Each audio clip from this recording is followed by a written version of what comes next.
I, hey guys, welcome. Um, Hopefully this is all going right. Just started streaming this a second ago, so hopefully it's all working right. Let's see. Okay, says I'm live. One thing I'm not a fan of with YouTube streaming is it's just very selective in when it wants to tell me it's working or not. But it is what it is, as the saying goes. So let's see, content, live. Yep, there we go. Alright, welcome everybody. It is live now. The one thing I don't like about YouTube streaming, I clicked go live about like a minute ago and it's just going live.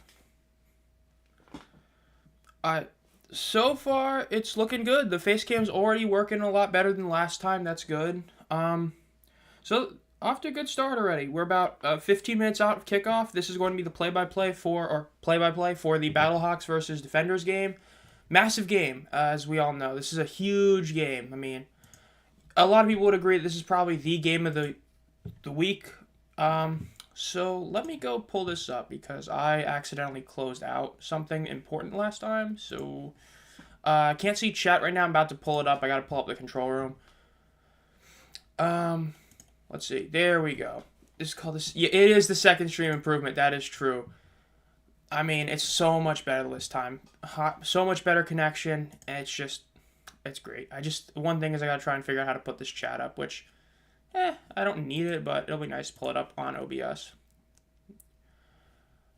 I love how the Stallions steamrolled the Roughnecks, and the Roughnecks said I know, dude, I can't, it's just, that quote gets even funnier after that. I mean, once again, they got obliterated. They didn't even put up 10 points. Dude, I picked the under in that game, and I'm like, damn, man, my under pick was wrong. And then I go pull out the end of the game, and I'm like, wow, they got beat. They didn't put up a single point after the 9. Like, that's crazy. 9 points is mad. That's really bad. Stats will begin shortly. Yes, they will. Okay, so how do I pull this up?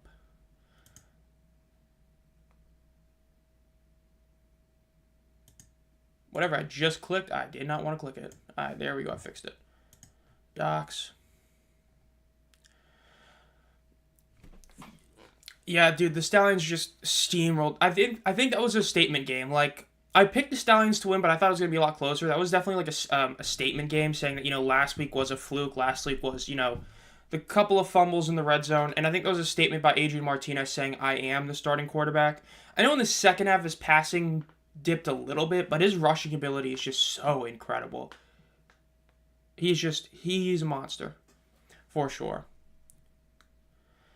Yeah, this is a big one, because if DC loses this is, I mean, let me pull up the overall record from them. UFL.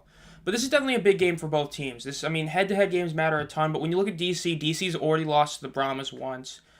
DC did beat the Renegades, but if they win this game, they improve to 2-1 in the division, which is a very big thing. Because right now the Battlehawks haven't lost in the division. So if they win this game, much like how the Roughnecks at this point are basically eliminated because of the fact that they're 0-3 in their division, this is one of those where if St. Louis wins, it's going to be pretty hard to see them miss the playoffs. So it's a massive game for both teams, for sure. I mean, it definitely is a big game for both these teams. I mean, but we'll see who ends up pulling this one ahead. So what are you guys' picks for this game? While I go and pull this one up on line. I'm going to go tweet this that I'm streaming now. But yeah, what are all your thoughts on this? Who's going to win this game? Because I could really... I could see either team winning, but like I said before, I'm going with the home team. Audi Field's home field advantage is just crazy. I fully expect there to be a really decent crowd there today. So when you combine all that, it's just... Yeah, I don't see any way they lose, in my opinion. Like, I could see them lose, but I just don't see it. The streak gonna end today. The defenders... I know, like, I was looking back at it because I just couldn't believe it, but, like, when you go back to 2020, they were undefeated. They were 3-0. Then last year they won all their games, and then they won all their games. And they won their game in the playoffs, and they won their game at home. It's crazy. It really is.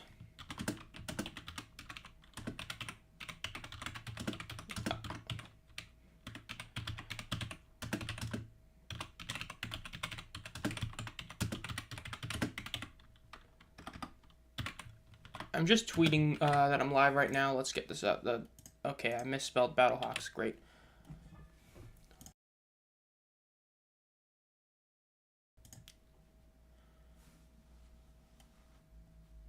There we go. Okay. Yeah, this game's gonna be good.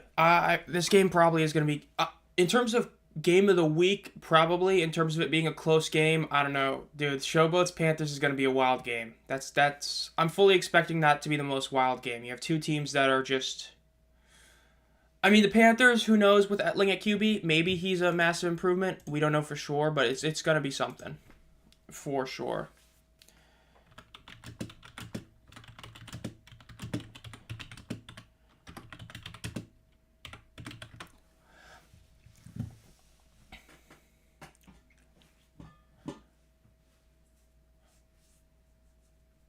I mean, it's just this.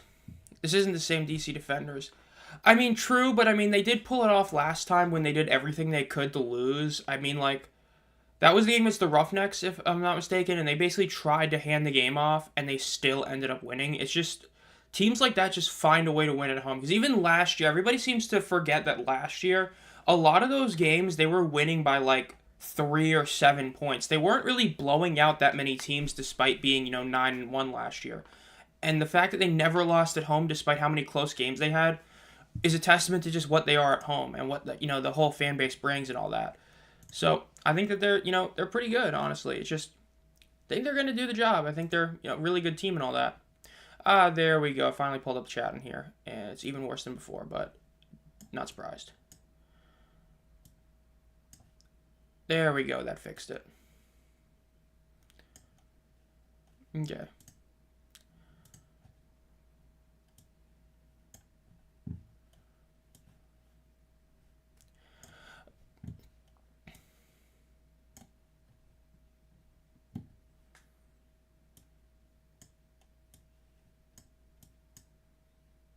There we go. Got this all ready. Now we've got OBS running perfectly.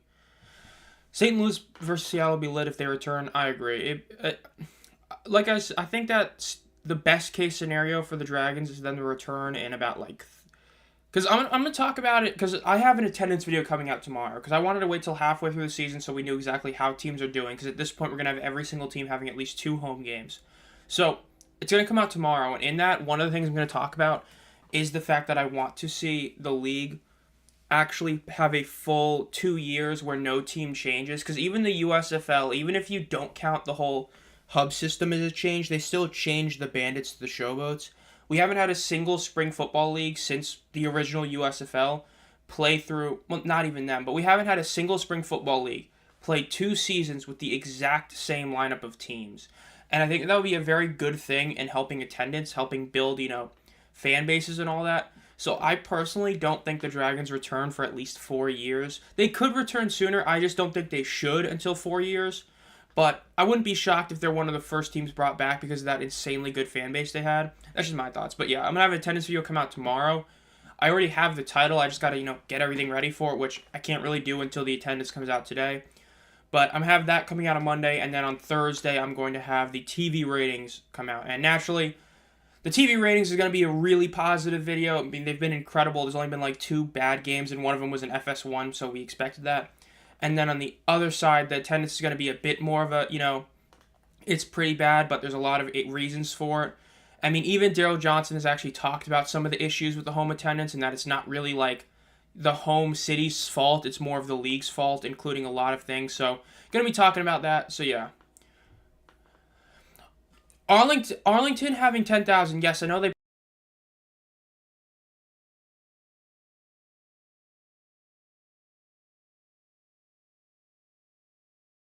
really good showing by Arlington.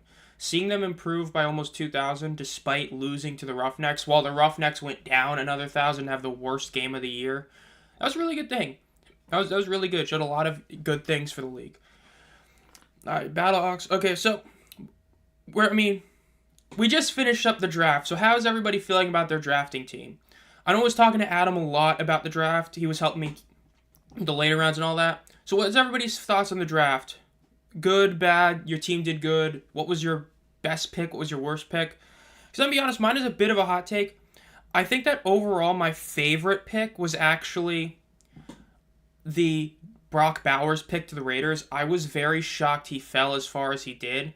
The fact that they were able to get him at 13, I think, was a steal. I get that they already have Michael Mayer, but I think that having two great tight ends isn't a bad thing. You have 11 players on offense to work with. You can have two tight ends on your offense. So I think that was a really, really good one. I think the Brock Bowers pick was easily my favorite pick of the draft. The Malik Neighbors pick for you two Giants fans, I talked to Adam about this. That was a great pick. I was fully ready for them to do the thing nobody wanted and pick JJ, but them picking Malik Neighbors was a really smart pick. I really liked the Giants draft because the Giants basically viewed it as that. The way I looked at it for you Giants fans is like, you're kind of stuck with the Daniel Jones contract, and you don't want to have it be something where it's like the Broncos, where you end up cutting him and then you owe him a ton of money or something, and then it hurts your dead cap and all that. So you give him one more year. Either A, he improves, or B, he plays bad and you get rid of him next year. But now you have a much better roster. You got multiple defensive backs, which you really needed. You got Malik Neighbors, which was a huge pick. I think that overall the Giants had a really good draft. I think that was a very smart draft they had. I think Memphis Showboats might reach 10,000. I would hope so with all because the UFL has been going all out, getting like ticket deals and all that. I think the Showboats should have 10,000. So I think that that's definitely a very doable amount, and that'd be a really good amount. There's no sports today at 12. I believe that. I don't know for sure. I haven't actually checked because I've basically only been caring about the Hurricanes, which, yes, there's no NHL game until 2:30. There's no NBA game until... there's a game at 1. It's the Knicks-Sixers at 1, so that's going to hurt a little bit. But still a lot... Yeah, it's definitely a lot better than the last couple weeks. There's no... I don't remember when the next NASCAR race is. I think it's going to be at like 3 o'clock today. Yeah, 2 p.m. So there really isn't any sports at 12. At 12, there's like nothing. That's actually a good point. That's definitely a good thing. There's no sports at 12. It's not until 1 with the Knicks and then 2 with Dover. And that's basically it. So that's definitely a good sign. And this game is on ESPN, I believe. So that's both good and bad, naturally.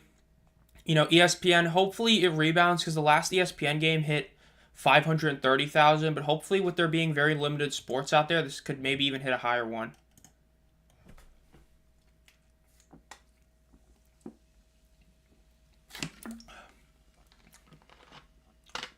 Give this league a couple of years and this league will thrive. Yeah, I'm actually going to talk about that in the attendance video. Because I've seen a lot of people online say, certain teams need to move or go places because they're not hitting like 15,000 people in attendance. And I'm going to talk about why that's not true. The fact is that the league needs to prove that it can survive. And that's going to make a lot of people go to a team. Because I was thinking about this yesterday, right? Let's say you're in Detroit. The Red Wings have been around since the original Six era in hockey. The Tigers have been around since the early 1900s. I think they might have even been around the 1800s. So they've been around a while. The Pistons, the bad boy Pistons were in the 80s. The Lions were pre-Super Bowl. So if you're in Detroit, why would you want to get connected to the Michigan Panthers if there's a chance they leave? So if the Panthers can prove that they're going to stay, you're going to make people then care about the team. So I agree. You have to give the league time. You can't just assume that every team's going to be like St. Louis and have over 30,000 fans a game. I think the Falcons, Bills, and Cowboys are the biggest losers of the draft.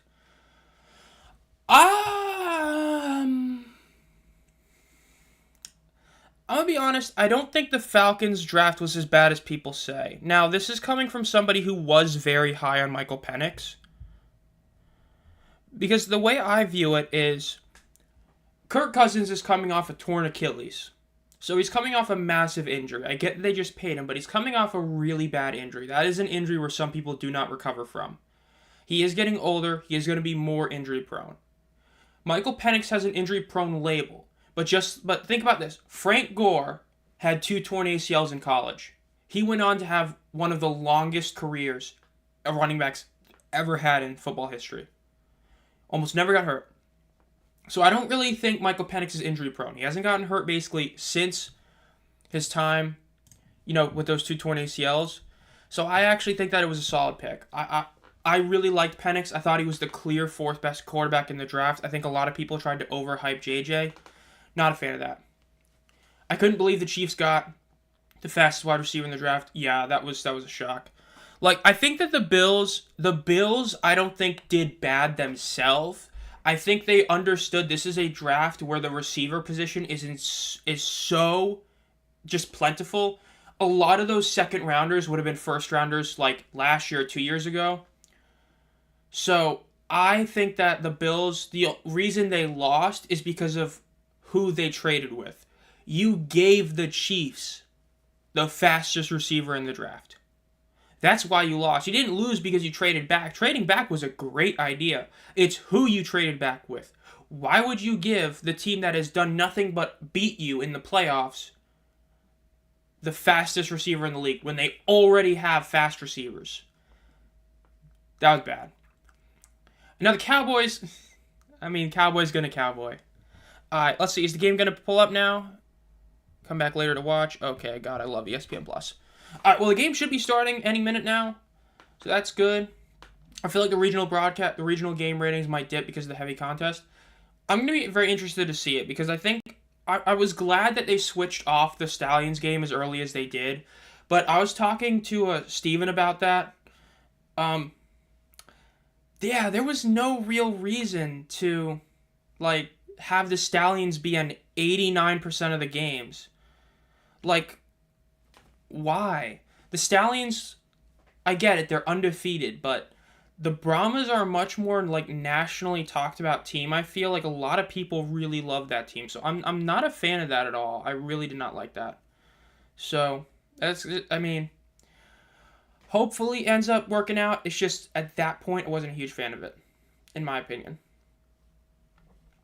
So the game is basically starting, so yeah. The ratings should be good. They should, yeah. The rating should definitely, I'd say a good mark is above 600,000. You do better than the last ESPN game did, and you're still hitting an overall solid mark. I think that's very doable, and I think that's actually possible. So I think that 600K would be a really solid mark, all in all. Considering the lack of competition and all that, that'd be a good number. I have no idea the standings of the Battlehawks lose. I can actually pull that up. I have this pulled up on this side.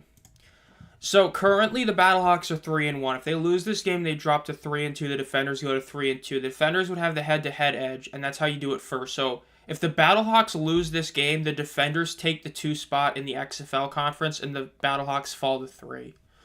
So this is a very big game in that regard. So yeah, the Battlehawks, they need to win. If they don't, they're going to fall off. Yeah, this is... With the Breakers, Stallions no longer existing, and the Dragons no longer being in the league, this is probably the biggest rivalry in the league. I know Stallions fans would try and argue it's the Roughnecks since they were the Gamblers, but I would say yeah, the Battlehawks Defenders are definitely the biggest rivalry in the league now.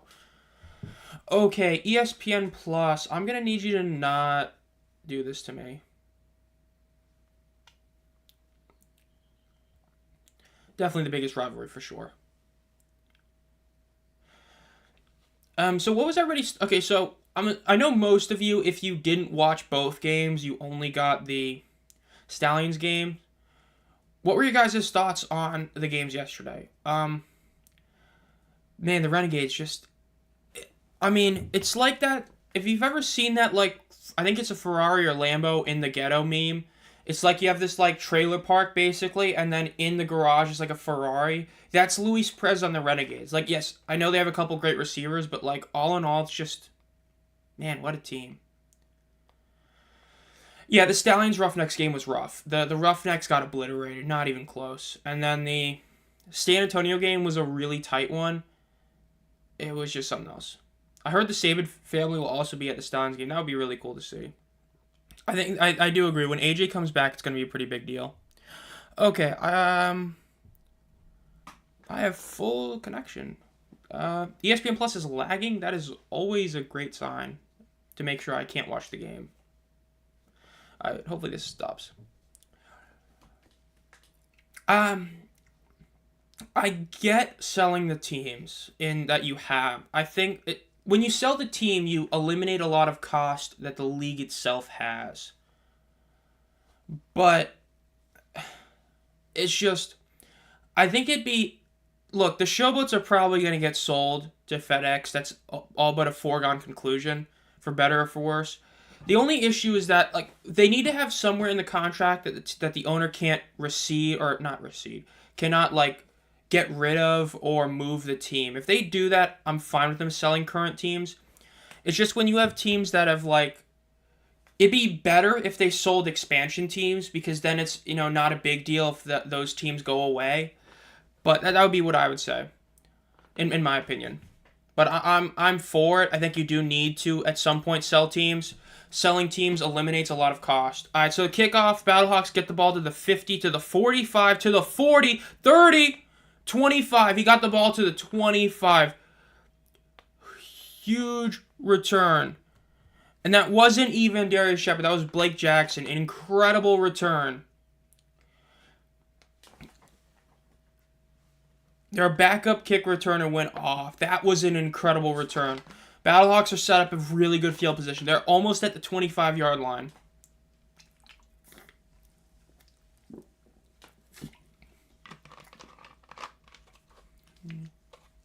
Well, I mean, more people are going to show up. The highest is usually in the second quarter, but at least from what I'm seeing, it's not the best. All right. Battlehawks are getting ready to snap the ball. They're in shotgun. AJ hands off the ball. And it's about a 4-yard carry. So, yes. No. I know live it exactly on the screen. Like, I know the replay you're allowed to do, but I don't think you're allowed to show the game live. If you do that, it gets taken down like that. The game is currently on ESPN and ESPN Plus, if you want to watch that.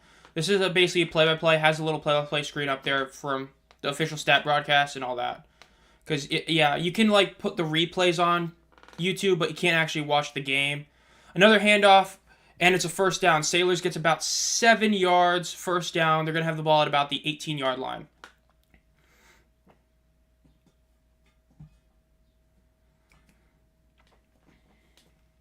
All right, this drive's already looking really good for the Battlehawks. Their rushing attack has gotten really good. I know there was some very bad news. Mateo Durant got out for the season, but this rushing attack has been really, really good. The offensive line is, like I said, I didn't want to overreact in week 1 when they got obliterated by the Panthers. I said it was just, it was week 1, and definitely looking at this. I'll answer that question, Jay, right after this play. The Battlehawks are taking the snap. Shotgun. AJ's going to pass. And he gets sacked. Ball's out. And it looks like defenders, the DC might have it. DC has the ball. Defender's ball. All right. To answer your question, Jay, from what I remember, there was a bit of concern. Case was on the injury report. I believe he is going to be active, but it's a mix of the offensive line is still garbage. So, and Case, while he can run, T-Will can run a bit better than him. 2, T-Will is a really solid quarterback. And then 3, it is the Case injury. He's been getting kind of banged up. And DeFilippo has talked about protecting Case for the rest of the season. And this is when you kind of have to help him. You can't really just let him go out there and get hurt. So T-Will is starting because both Case is injured and because it does provide a certain spark to the offense when you have a guy that is much more mobile against, with a offensive line that has no protection skills. Yeah, that was a crazy... That fumble that early is crazy. That is a big deal. All right, let's see what happens now. DC's taking the ball off shotgun. They're at about their own 18. It's a quick pass to the side. Basically, no game. Yeah, Mateo Durant got put on the IR a couple days ago. Nope. He is on the IR, so he's basically out for the season. He's not for sure out, but he's basically out for the season. That's pretty much what it is at this moment.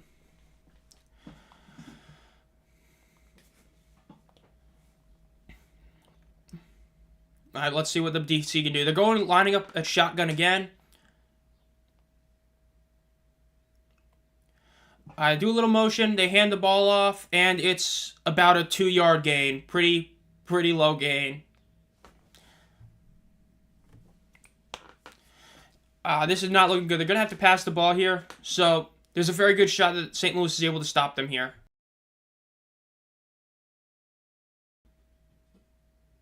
Let's see what they can pull off here. All right, DC's at 3rd and 7. They're taking it out of shotgun again. They have 3 wide on the left. Let's see what they do. Snap the ball. Teamu drops back. He throws a deeper shot, and it is intercepted. What a throw. That was a... Yikes, that was not that good a throw. That was a duck of a throw, basically. I agree. That was a horrible throw. Bad throw. St. Louis is going to get the ball back once again at really good field position. They're going to get it at about the 40-yard line. That is really good for them. Bad throw by Teamu. Look at that. That was also a pretty bad play design. I mean, you had like 3 receivers all congested, so you had the safety help coming in. You had all the corners there. That was just great defense by the Battlehawks. A pretty bad throw by Teamu.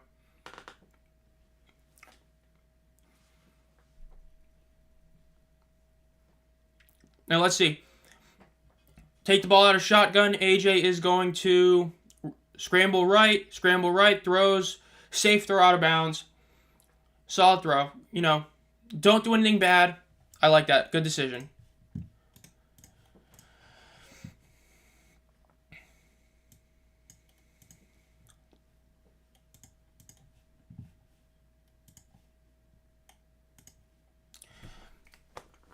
I just see a lot of empty seats. Yeah, but I mean, with all the attendance stuff, I mean, everybody kind of knows at this point that the attendance number is included by paid attendance, so people who don't show up naturally. So whatever it looks like, you have to kind of assume it's going to be a bit higher than that as well, which is both good and bad. All right, that was a good little screen pass. They got about 6-7-ish yards. They're going to be at a very short 3rd down. They could do something here. Yeah, the attendance doesn't look all that great. Doesn't look nearly as good as some of the games last year, but I'd assume it's probably still going to be announced at about 10K at least, which would still be a bit disappointing, but we'll see. I mean, attendance comes out and right basically at halftime.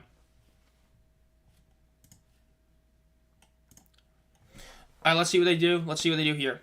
Take the snap, 3rd and 3. AJ's going to throw the ball, a deeper shot. Oh, is that in? That was a great one-handed catch, but is it complete?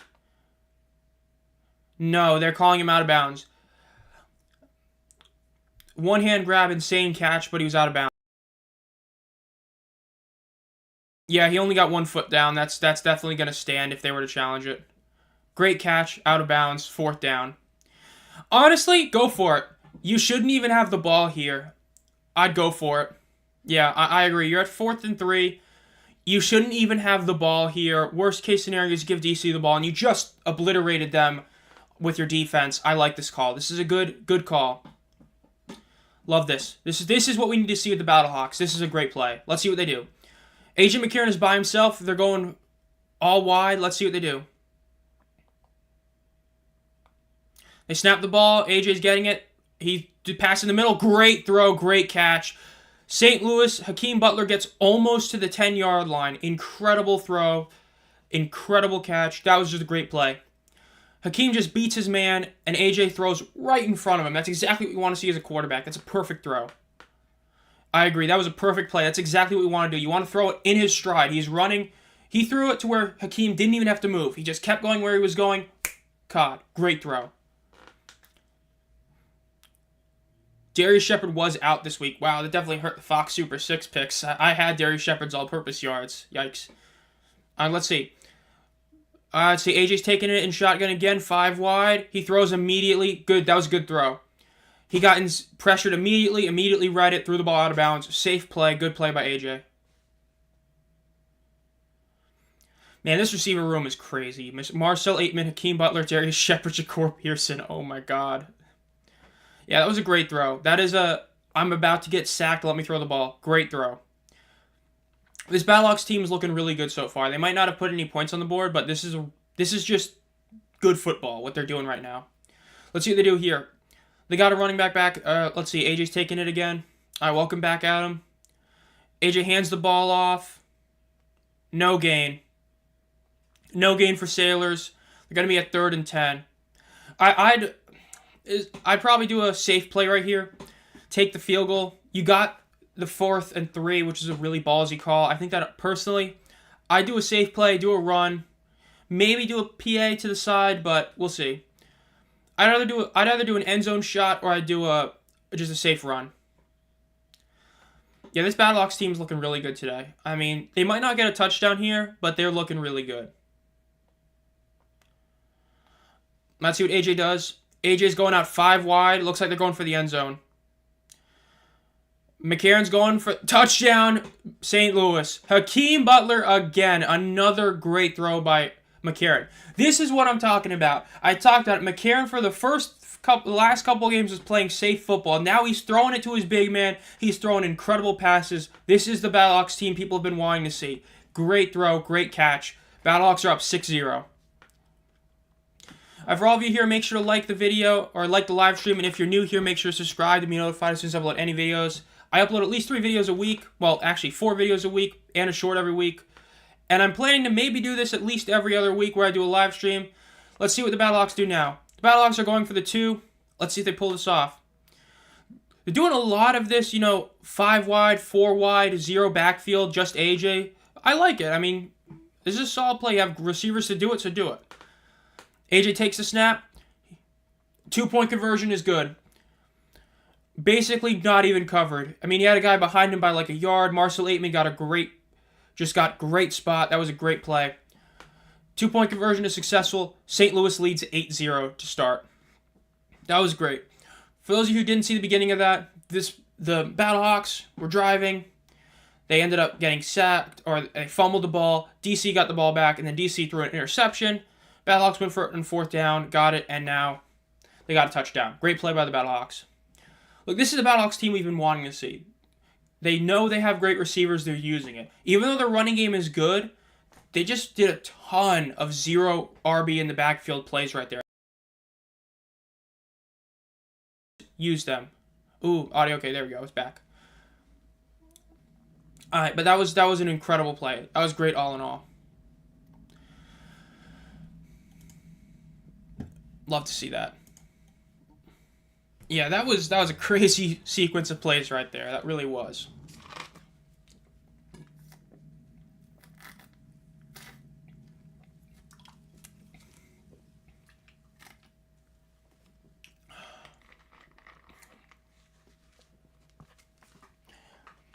DC, man. This DC team is really, I think a lot of people are starting to realize that this DC team, for how great Teamu is, and he is great, a lot of people have realized just how big an impact losing guys like Lucky Jackson and Abram Smith is. Because everybody only talks about Abram Smith. They always seem to forget about Lucky Jackson. He was an incredible receiver last year, and losing him to the Vikings really hurt the team in the receiving corps. Because they weren't able to get anybody that was that good. Like, they got a couple of ballers, but nobody as good as him. And then, of course, losing Abram Smith before the season, that's the kind of injury you're not going to recover from. Yeah, they're turning the ball over like that is not good either. That was a bad turnover. They need to do a safer drive, actually, get something going here. Let's see what they can pull off. Definitely going to be something else.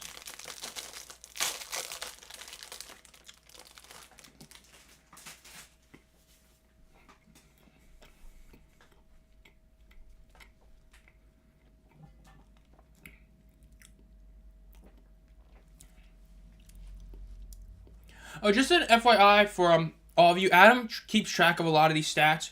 His turnover stuff also accounts for stuff that isn't considered on the official turnover market.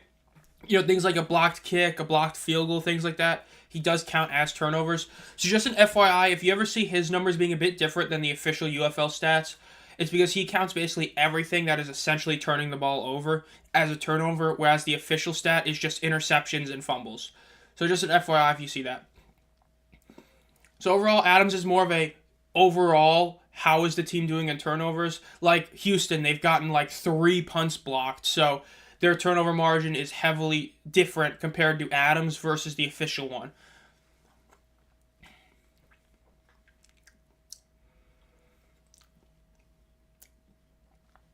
Yeah, this game is going to be something else. Yeah, Houston is bad, and 3 blocked punts. They looked awful yesterday, but they do have the best offense in the league, according to the head coach Curtis Johnson. For those of you who didn't see that last week, Curtis Johnson went out at halftime and basically said that they have the best offense in the league. Yeah, the best offense in the league has put up like 9, 20, 18. No.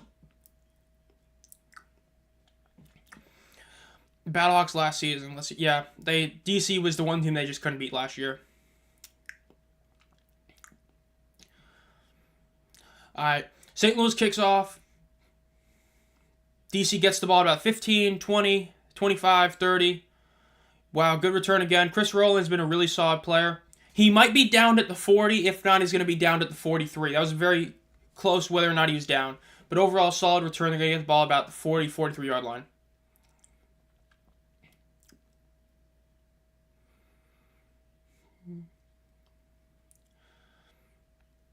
Yeah, so at this point, in terms of the playoffs, the Renegades and Roughnecks are both almost eliminated. The Roughnecks are now at an 0-3 divisional record, having lost to every team in their division once, meaning that they cannot win by tiebreaker from head-to-head against any of their teams.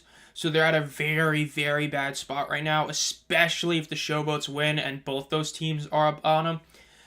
And then the Renegades naturally are 0-5, so their chances of making the playoffs are insanely low, or basically non-existent.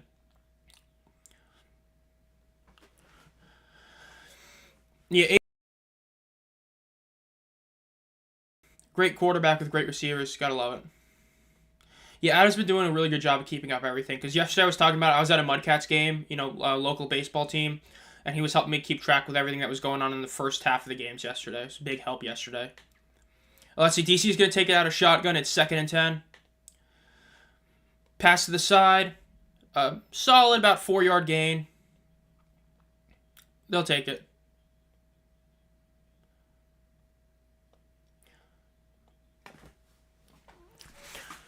At 12:22, I had like a very, very small lunch before, so I got a little bit of, those powdered donuts to have. Gonna help. All right, 3rd and 6. Let's see what DC can do here.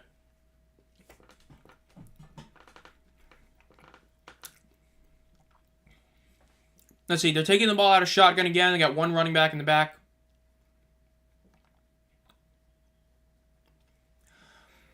Scramble left. He's gonna throw it. No, he's scrambling again. They're pressuring him. Oh, and he gets sacked down at the 30-yard line. That's a bad sack. Talamu is not looking all that hot today. There's no way they can go for 4th down. They're going to have to punt it. And it's going to push their punt back a lot. That's a bad sack for Talamu to take.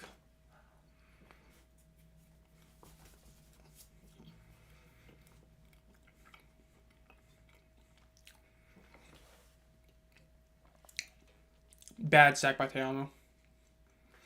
Yeah, both those drives are bad. That's not what you want to see if you're a DC fan.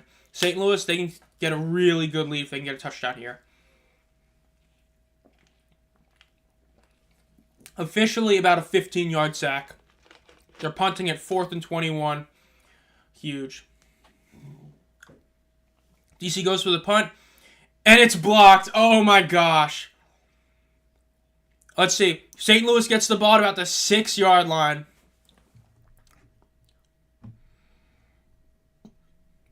That's crazy. Blocked punt by St. Louis. They get the ball back as well at about the 6-yard line. They're going to get another touchdown early. This is crazy.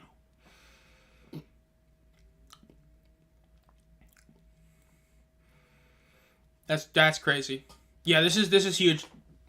DC needs to hold them to a field goal by any means necessary, but with this rushing attack, it's bad.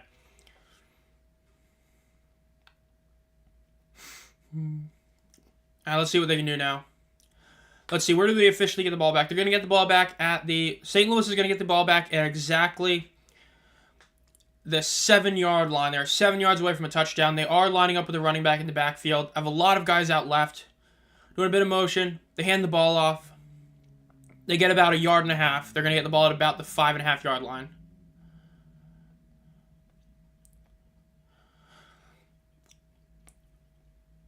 Like to see that. We might be witnessing DC's first home L. The only reason I didn't pick them to win and all that was, or St. Louis to win, was because of that home field advantage, but it's looking like it's going to be bad. They somehow need to hold them to a field goal. If they can hold St. Louis to a field goal, they'll be in this game for sure. A touchdown is going to make it a really hard comeback. Timeout is called by St. Louis. I mean, hey, if a team's 10-0 at home, you kind of have to pick them at home no matter what. I mean, that was my feeling about it. Like, if you haven't lost at home ever, why would I not pick you to win it? Yeah, my money line picks have been pretty mediocre this year. My over-under's ironically been incredible. I'm like at a almost 3-1 win-loss ratio on my over-under picks. It's just that the spread and the money line have been kind of barely above 50-50, which might hurt today. Because yesterday I went 3-6 on my picks. Went 2-1 on the Stallions game, and I went 1-2 in the Brahmas game. Yeah, they'd love to hold. I mean, St. Louis, this is one of those times where if you get stopped on 2nd and 3rd down, even if you're 2 yards away from the end zone, this is a drive you shouldn't have. Take the field goal. That's what I would say. Because, I mean, then you're getting points. I know it's kind of the same as the last one, but I would take the points if they get stopped. Unless they get the ball at the 1 yard line and 4th down, then I'd go for it. All right, they snap the ball off. AJ's going to do a shuttle pass. They get maybe a yard on forward progress. Maybe a yard. DC's defense is playing really good right now. They need to stop them, and they know it. This is some good play by the DC defense. Yeah, maybe got half a yard there. Yeah, if that was like a Case Cookus or if that was a Troy Williams and Adrian Martinez, he probably would have ran it for a touchdown. AJ's just not that kind of quarterback. Like, he can run-ish, but he's not a mobile quarterback per se. All right, they're doing 5 wide or 4 wide. They have nobody in the backfield but AJ. Oh, he's getting pressured immediately. Sacked. Huge sack. He gets hit at the 20. That is a huge sack by the DC defense. A bad play by AJ. That was bad protection as well. 92 just got off. No one was blocking him whatsoever. Big sack. They're going to have to kick a field goal, and it's going to be a somewhat difficult field goal now. Crazy. This beginning is crazy. This is a crazy beginning of the game.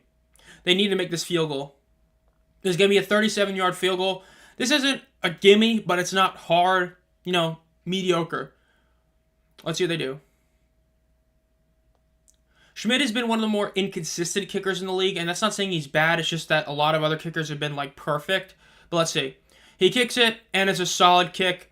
It's good. 11-0, St. Louis leads with 3 minutes and 37 seconds left in the first quarter. 2 timeouts St. Louis, 3 timeouts DC. Love to see it. That was a solid beginning. Yeah, the UFL kicker's been amazing. Like, if Schmidt is, the worst kicker in the league, and he's only missed, 2 kicks, that's saying something. Matt McCrane is a monster. Jake Bates has been a monster. Conklin had, a miss early on. He's been great since.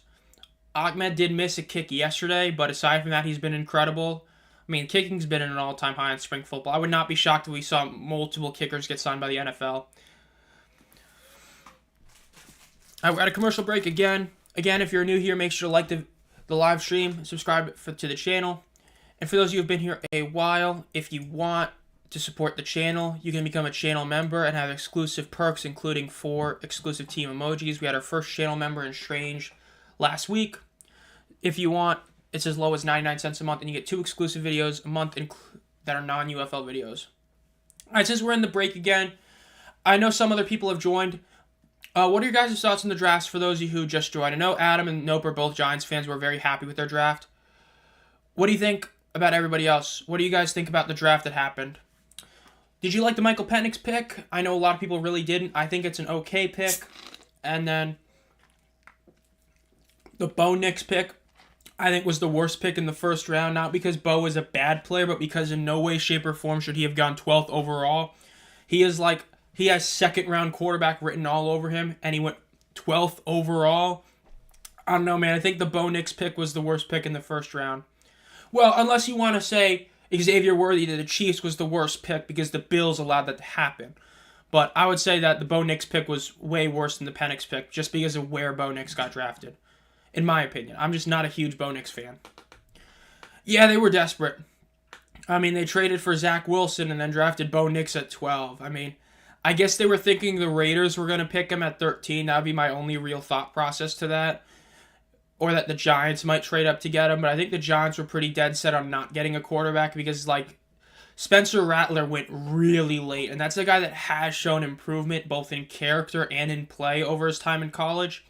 And for him to go in the 5th round, New York should have picked him. But them not picking him showed they weren't going to get a quarterback. So I think the Giants, a good one. He was very accurate. I'll give you that. He was a very accurate quarterback in college football. It's just that everything, whenever I watched him play, I didn't see this is a Super Bowl winning quarterback, which if you're drafted in the 1st round as a quarterback, you are supposed to be a Super Bowl winning quarterback caliber player. But 1st round and 12th overall, I just didn't see it. He went as high as he did. I've just never been on the JJ bandwagon. And this is coming from a guy who was on the Michigan bandwagon. I just never was on the JJ bandwagon. Let's see, the game's coming back on. Showing the punt again. That was crazy punt block right there.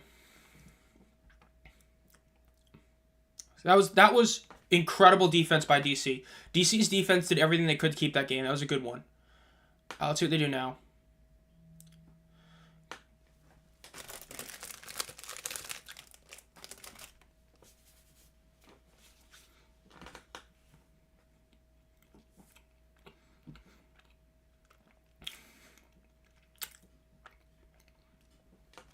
All right, this drive is important for DC. I agree. They need to score here.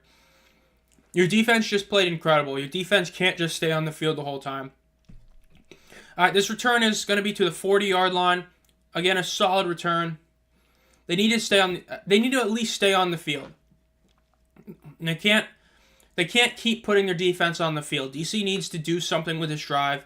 Whether it's just a field goal, they need to score and do something.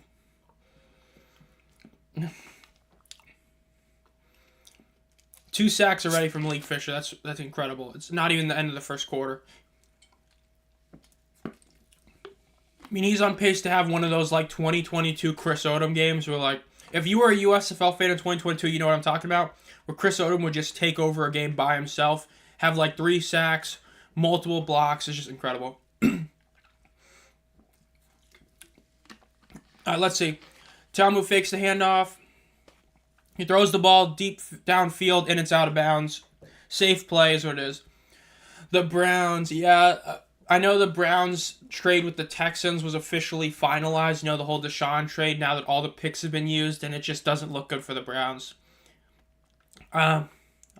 Shouldn't have let Joe Flacco go, honestly. But let's see how, Deshaun Watson does next year. All right.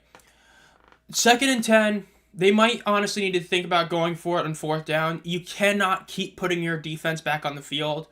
I might run it here. All right, play action, middle of field. And it is intercepted. That is not on Te'amu. That was a bad catch attempt. That was thrown right to his hands, and he tipped it. St. Louis gets the ball back, and they return it to the 40. They are 40 yards away from the end zone. Crazy. Te'amu threw a great pass. It was just, receiver didn't catch it. That was bad. If it hits both your hands, you catch it. I mean, that was bad. St. Louis gets the ball back already. He might get brought back to the 45 of the other side of the field. We'll see.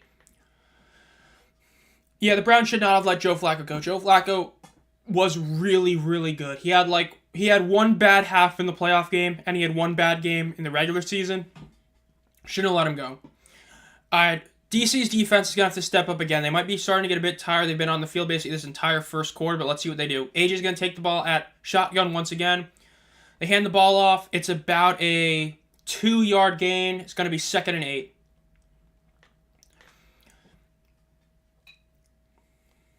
Yeah, this is already looking bad for Te'amu. Granted, the 2nd pick was not on him. If you've watched this channel for a while, you know what I'm about to say. There's a certain quarterback I really love that's on DC's roster that I think they might put in, or they should put in. Just saying. Defenders drive results. Yeah, interception, block, punt, and interception is horrific, horrific, and horrific. That is terrible. AJ's going to take it once again at shotgun. They still have a running back in the backfield. They hand the ball off again. Good run, good run. That's about a 4 or 5 yard gain right there. They're going to be at about 3rd and 3, 3rd and 4.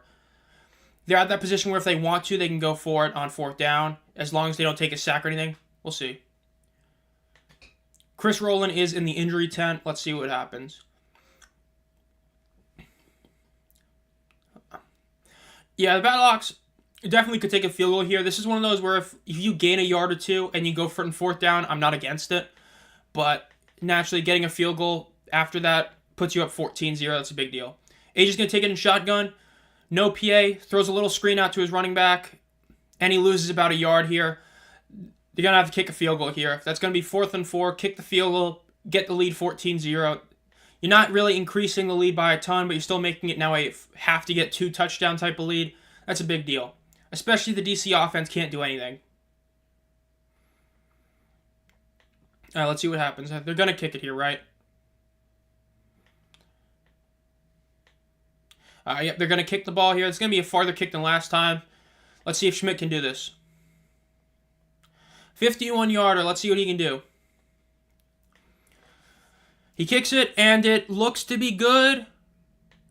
And it is good. That is a 14-0 lead for the Battlehawks with 1 minute and 31 seconds left in the first quarter. Big play right there. And everything bad, everything that could go wrong basically has gone wrong for DC. You had an interception that was fully on Teamu, an interception that wasn't on Teamu, and then you had a blocked punt. It ain't looking too good, ladies and gentlemen. That's definitely not a good start for them at all.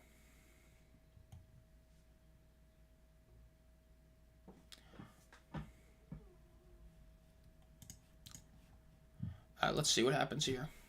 Yeah, this first quarter for DC has been horrific. I mean, this is really bad. I mean, you're talking about an interception, a blocked punt, and interception. You really can't get much worse than that. The only thing that could be worse is if there were pick sixes.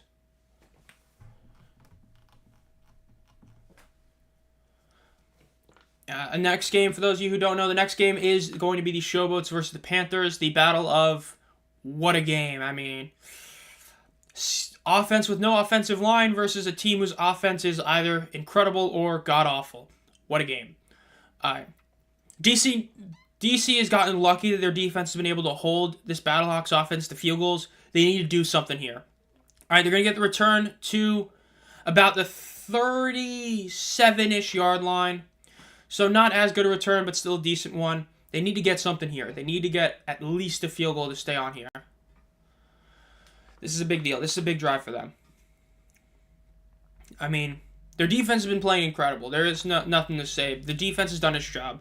They held 2 terrifying situations that the Battlehawks had and held them to field goals. The defenders' defense has done its job. We just need to see the defenders' offense do their job. And Teamu needs to watch out. He might be benched soon if he keeps playing the way he's playing today.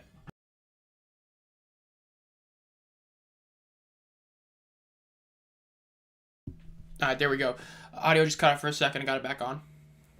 All right, first play is about a 1.5 yard gain. Already off to a bad start for this defender's drive. But hey, it's better than throwing an incompletion on 1st down, which they've done a lot so far.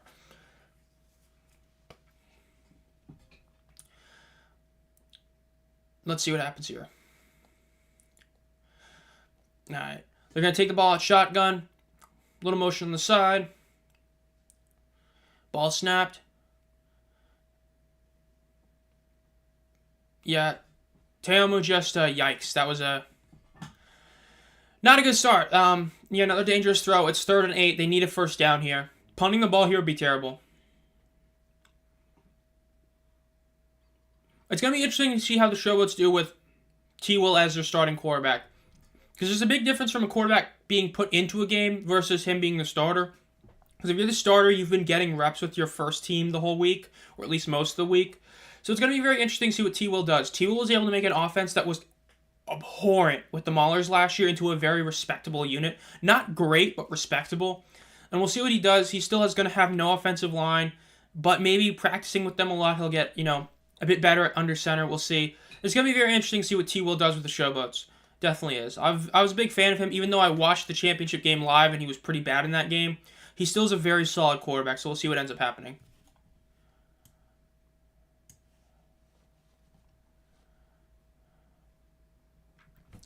Yeah, no first down for DC. Yeah, this DC offense has been pitiful.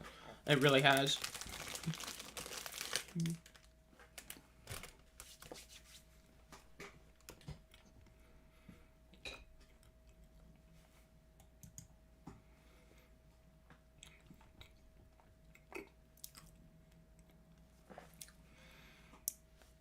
Yeah, at this point with DC, like we talked about before the game started, if DC were to win this game, it'd be massive because it actually puts them at second place. But them losing, it's naturally does the opposite effect. Losing this game is huge because now you give St. Louis the edge in the tiebreaker for now.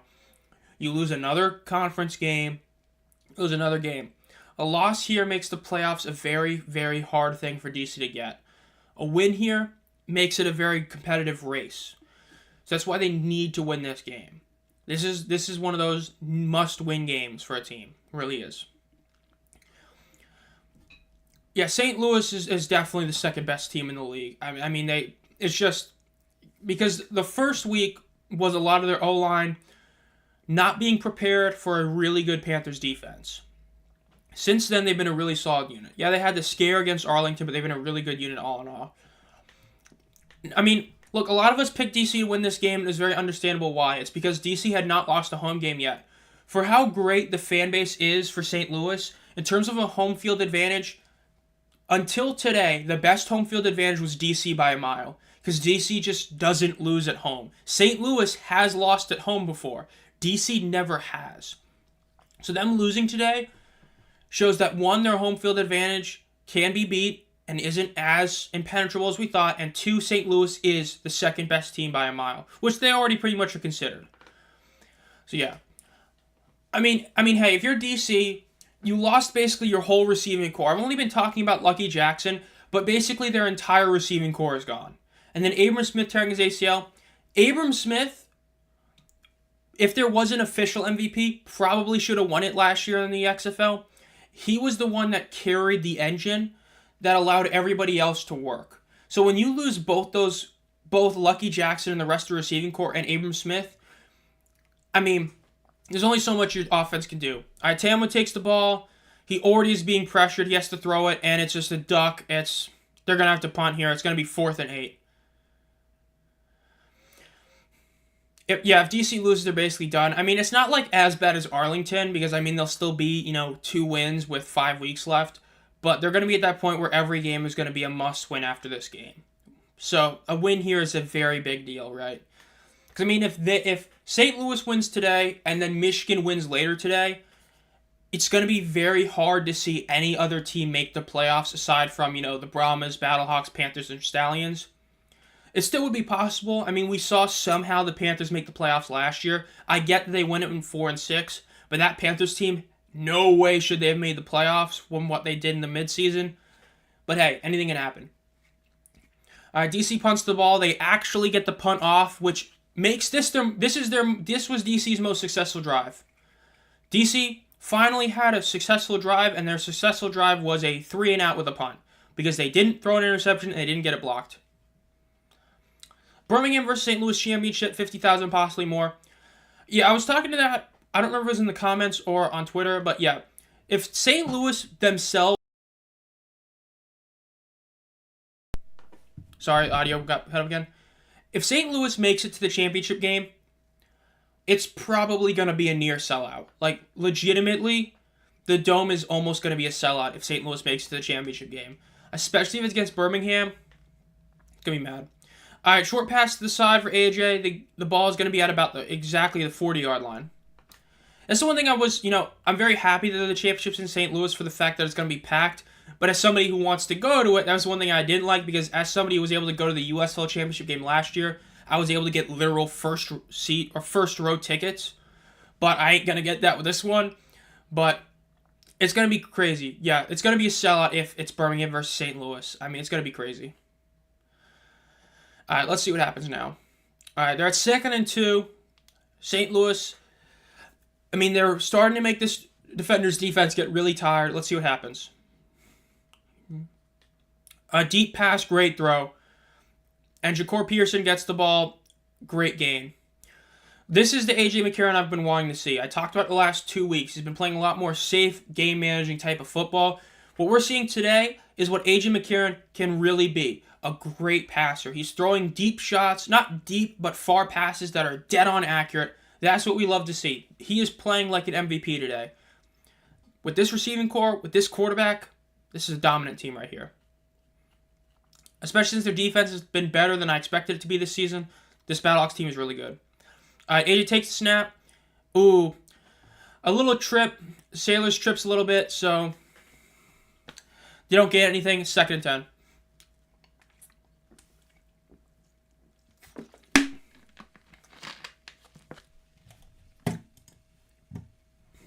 Excuse me.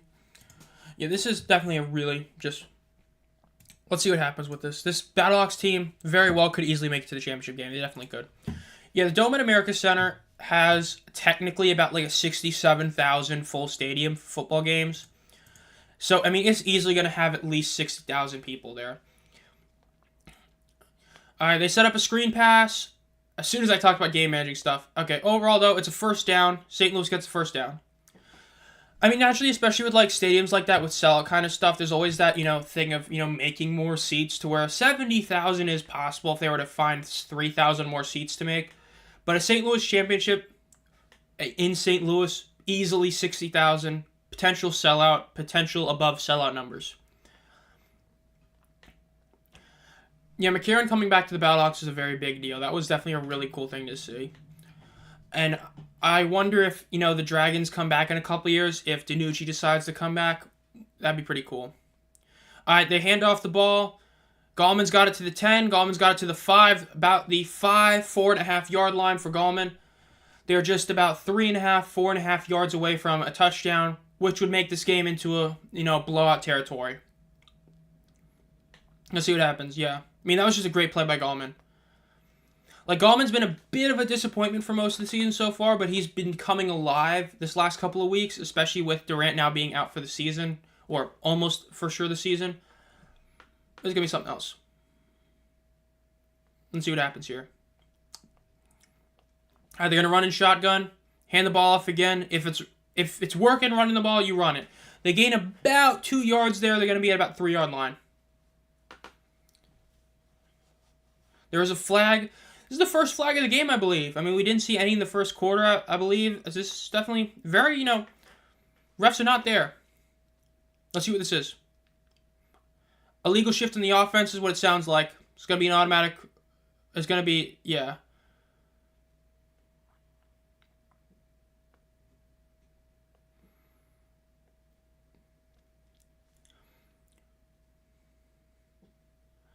Five-yard penalty on the offense. 5-yard penalty on the offense. Illegal shift. 30,000 for Birmingham. I don't see. I mean, protective holds 47,000, but I mean, their biggest game was the opener of the USFL, and even the reported attendance of that was only 17,000. Let's see. AJ's under pressure. He's diving away from it. He throws the pass, almost a touchdown. That was a great throw. Only his receiver could catch it. Only Hakeem could get it. Good throw. Incomplete, but a good throw. Yeah, I don't see 30,000. It's just that with Birmingham, I mean, if their biggest draw was about 17K, I think that 20,000 is possible, which 20,000 would be a massive success. I don't see 30,000 in Birmingham, but I think 20,000 is a dream that is possible. 15,000 should be the expectation, but 20,000 is legitimately possible. With AJ coming back, the two best teams, I think 20,000 is more like where it's probably going to be. 30,000 just too much. There's a penalty. It looks like it's going to be on the offense. False start. It's going to be a 5-yard penalty. They're going to be at the 15-ish yard line. That's bad. DC defense is catching a bit of a break here. I mean, they've been faltering, which, no offense, I mean, they should be. The fact is they've been on the field basically the whole game. But St. Louis is shooting themselves in the foot.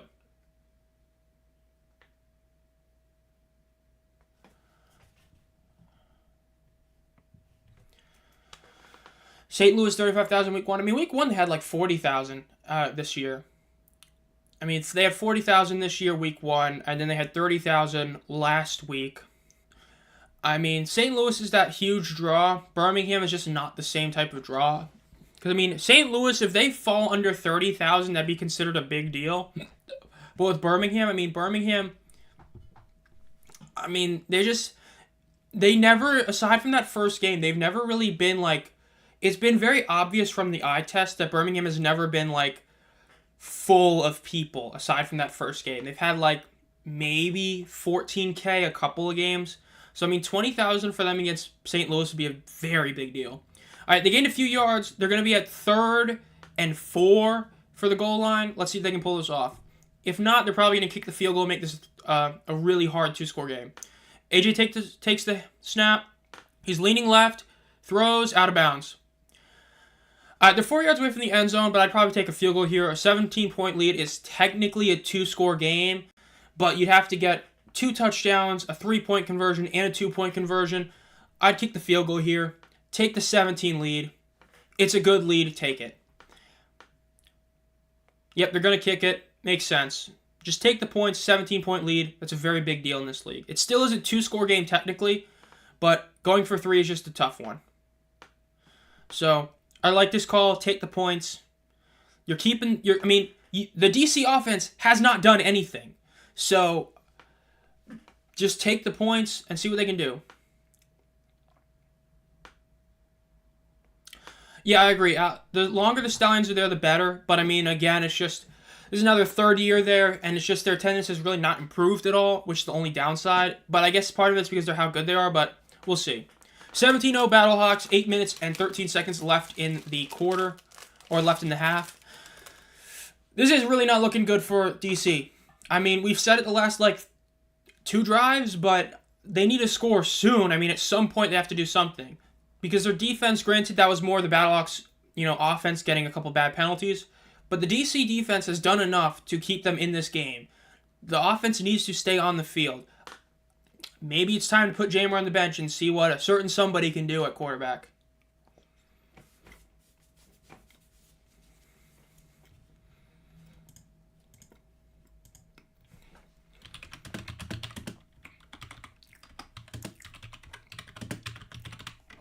I'm going to try and pull up the depth chart for this game. I want to look at it. Let's see. Oh, they put Francois the backup? Oh, never mind. Yeah, I'd keep Teamu in. I'm sorry. I'm not a huge Francois guy. I was much more of a McClendon guy. I expected him to be the backup, and he's not, so I might just keep Teamu in. I mean, we'll see what Francois can do maybe, but I don't know.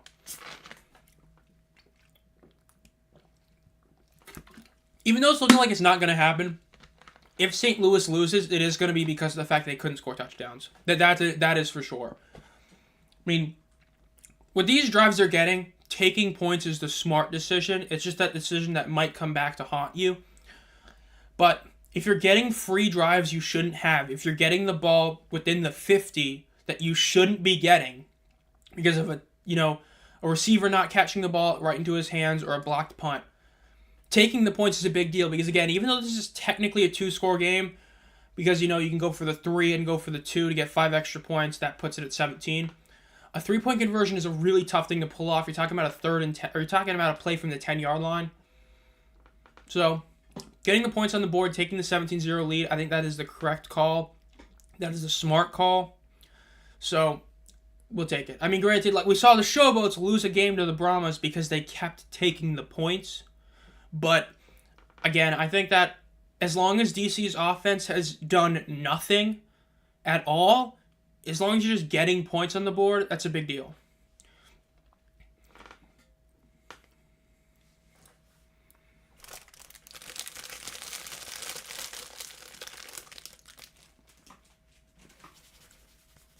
Showing the first pitch that AJ threw against the Cardinals last week.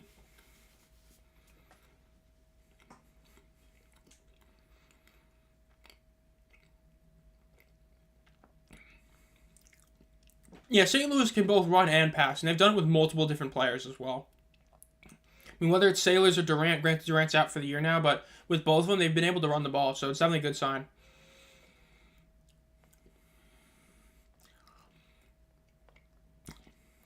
Let's see. DC gets the ball to a 40, about the 40-yard line.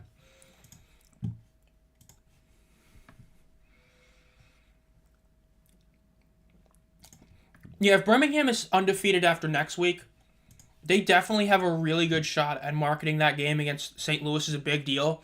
Because to a lot of people, St. Louis is really the only team they could see beating the Stallions. Now, granted, as we saw in 2022, a team like the Gamblers that can be, like 1-7 can pull, or 1-8 can pull off a random win. Yeah, 1-7.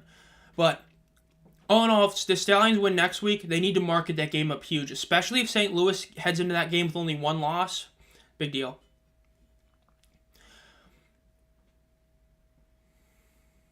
Yeah, that Showboat's running game is awful. Speaking about bad running games, wow, this is one of their best runs of best plays of the whole day. The defenders get about 6 yards in that play. That's like their best play all day. Yeah, Memphis' run game is bad. I mean, Vito's looked a lot better in the last, he's getting better week to week, but it's like, it might be a little too late now at this point. We'll see. Yeah, that definitely is probably their best play. I mean, they've looked awful. That was a good play by them. Let's see. They snap the ball, fake the handoff. Teamu gets hit right as he throws. Is it going to be called a catch? It looks like it's going to be called a catch. It's about a 2-yard loss. Yikes.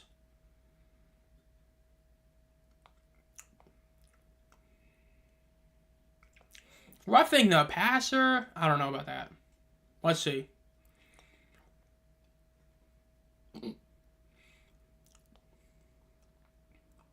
Sounds like it's roughing the passer. I got to see the replay on this. They're saying contact to the head and neck area. That's why they're calling it roughing the passer. They need to show a replay on this one. I need to see this one again. I mean, I think he leaned a little bit into that one. Regretfully, sure, I'll see that as roughing the passer. That is their first down. It's because of a flag. Yeah, that based on the rule and that he kind of leaned in like this, I agree. By rule that was roughing the passer. I'm okay with that one. I mean, it's a bit of a soft call, but he did kind of lean his head a little bit into it. So I regretfully agree that was roughing the passer. Another solid play. They got a 7-yard gain and first down. Now it's 2nd and 3. They're taking it under center. One of the very few times we've seen that today. They got one running back behind. Let's see what they do here. They're driving. They can do this here. They hand the ball off. It's a first down. Solid gain, about an 8-yard gain, as they're now at the 25-yard line. They're in field goal range, so they will at least get a field goal, barring another turnover. Flag again. Another flag. Sounds like it might be on the offense, though. The offense is moving back. Holding on the offense, 10-yard penalty. Gonna have to replay second down. It's gonna be about 2nd and 13. They might have to stick with a field goal here.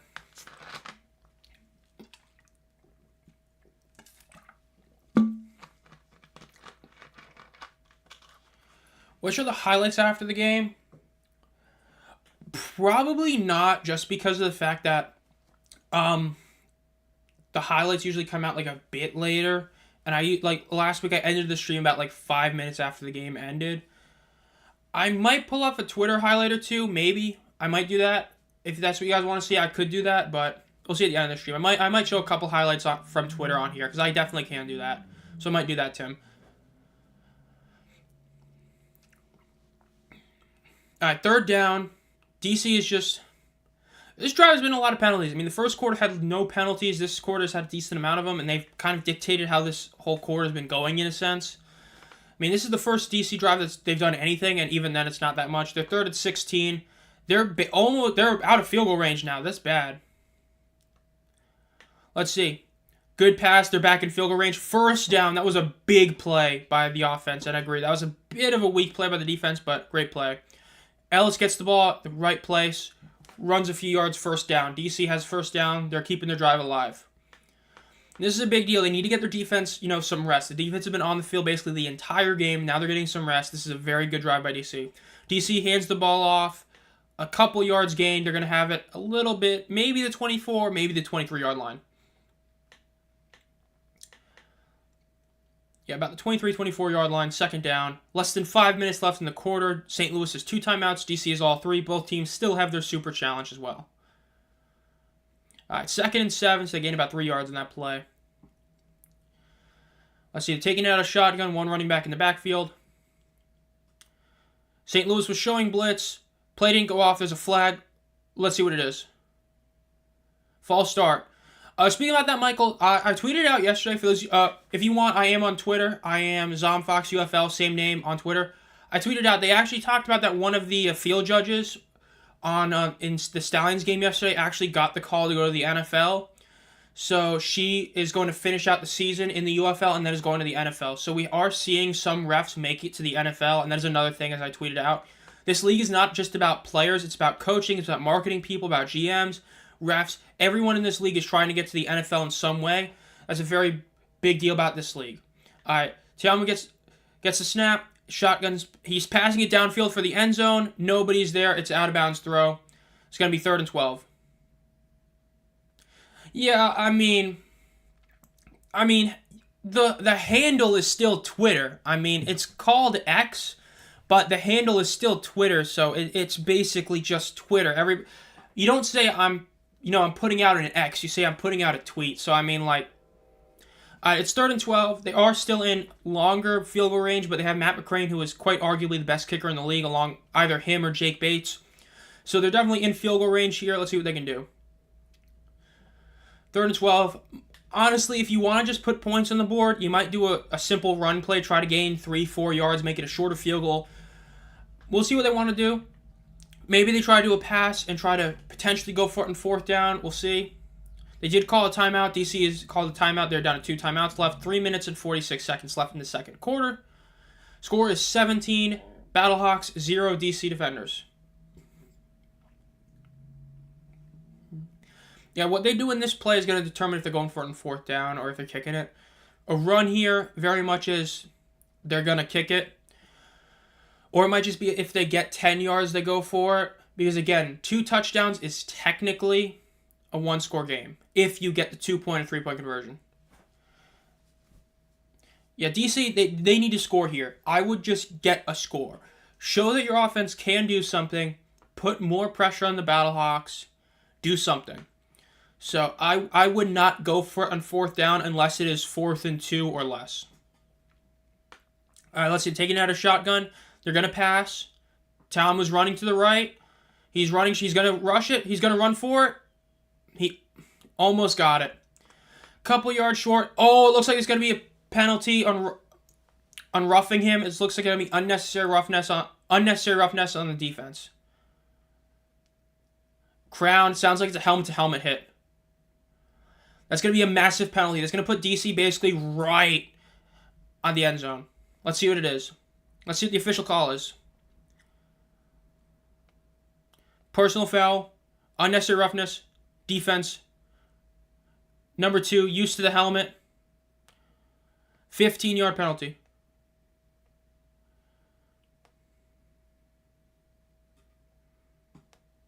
Let's see. I mean, yeah, he hit him on the head. I agree, but he was trying. I mean, it's the whole sliding thing. I mean, if he wasn't sliding, that would have been just a hit to the middle. But again, I agree. I'm okay with that being a penalty. It's okay. But 1st and goal, DC again, thanks to the benefits of penalties, disciplined by the Battlehawks, are now at the 5-yard line. Yeah, I mean, you gotta love it. Teamu being the quarterback back in 2020, becoming famous there, and then he comes back and he goes to the defenders, and then he returns again to the defenders. It would have been so funny if he had come back and went to the Battlehawks again, and AJ went to the defenders. It's just crazy. I mean, especially because Battlehawks fans still do love Teamu for what he did in 2020. DC uses a timeout. So yeah. John, I eject him. If I see it again, I'd make a better call. It's just that first, like I said, they only show the replay once. from first viewing, it looked to me like he was trying to just tackle him short and that he slid both kind of at the exact same time to where he hit him in the head. But it wasn't necessarily like that Kiko Alonso hit on Joe Flacco in prime time. If those of you remember seeing that, where he basically like purposely just went right for his head. I don't think it was like that. I think it was just they both kind of went for the same thing, a slide and a tackle, and just ended up happening like that. I agree with the penalty. Don't think it should be ejected. I think that overall it was a solid play. It was a solid call from the officials, in my opinion. Yeah, the clarity for the UFL is just incredible. It really is. I mean, being able to hear Dean Blandino and Mike Pereira talk about what is a penalty, what isn't, why is this getting called and all that, and especially hearing the refs talk is a big deal. And yes, sometimes it's kind of funny, like when they had like the whole issue with Wade about the penalty on how does that affect the 2-point conversion. But overall, it's incredible clarity. You'd love to see the NFL do it, but they're not going to do it. I mean, to be fair, Derek and Adam, I mean, nobody really wants to remember Te'amu and the Bandits because, granted, they didn't have the best talent around him, but Te'amu really wasn't that good with the Bandits. Like, he led the league in passing, but that was because Kyle Sloter sat the last week because they already made the playoffs for the Breakers. I mean, he threw a bunch of interceptions. He was really good running the ball. People seem to forget just how good a mobile quarterback he was that game. But I've seen that. I mean, Te'amu with the Battlehawks and the Defenders versus the Bandits. I mean, clearly the worst iteration of Te'amu was with the Bandits. Again, I know they didn't have the best core around him, but still wasn't all that good. So I think it's a good thing we kind of forget about Te'amu on the Bandits. Especially with all the hype he had, he was expected to be like the best QB in the league, and then he ended up being like 5th to a lot of people. Like, I really wasn't a huge fan of Kyle Sloter. I thought he turned the ball over a lot. But both Luis Perez, DeAndre Johnson played incredible. J.M.R. Smith was incredible. Cookus was a monster. So, yeah. No, until the Stallions lose, they're the best team in the league. Especially because that game against the Roughnecks was such a statement. I mean, they're proving they can win with either quarterback. Granted, I and a lot of people think that Martinez is the clear better quarterback. The fact that they're able to win with either guy and not have a consistent offense, because with the Battlehawks, they're a consistent offense. Yes, they have an issue here with Durant or Pearson being out coming back, but when you have a different quarterback, you're having a different offense, and the fact that the Stallions are able to win with either of them is incredible. And their defense is off the charts incredible. So, no, until they lose, the Stallions are the best team in the league. The Battlehawks, though, are clearly the second best team in the league. Those two teams are the championship contenders, with San Antonio being a kind of distant third, and then Michigan being a really distant fourth. Yeah, DC gets a touchdown here. Do they go for 2 or 3? That's the real question. I'd probably go for 2, but we'll see. They try to leap over. They're going to get stopped short. Didn't look like he got it, but it's going to be about the 4-inch line. They're going to be like right. They're probably going to QB sneak it.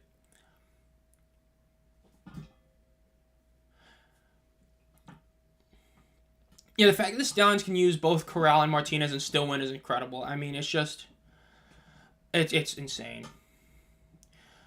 Dude, Te'amu's been in a decent amount of places. He's a really solid.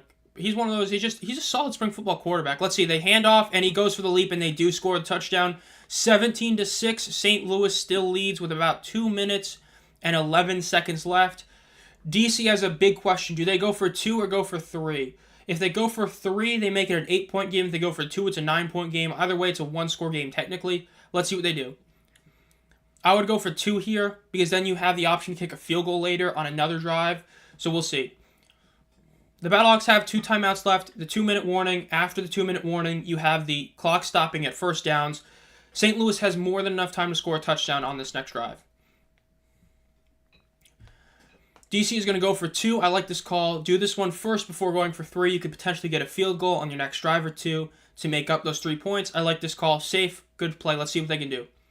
Take the ball to shotgun. Te'amu drops back a few steps. He moves up forward.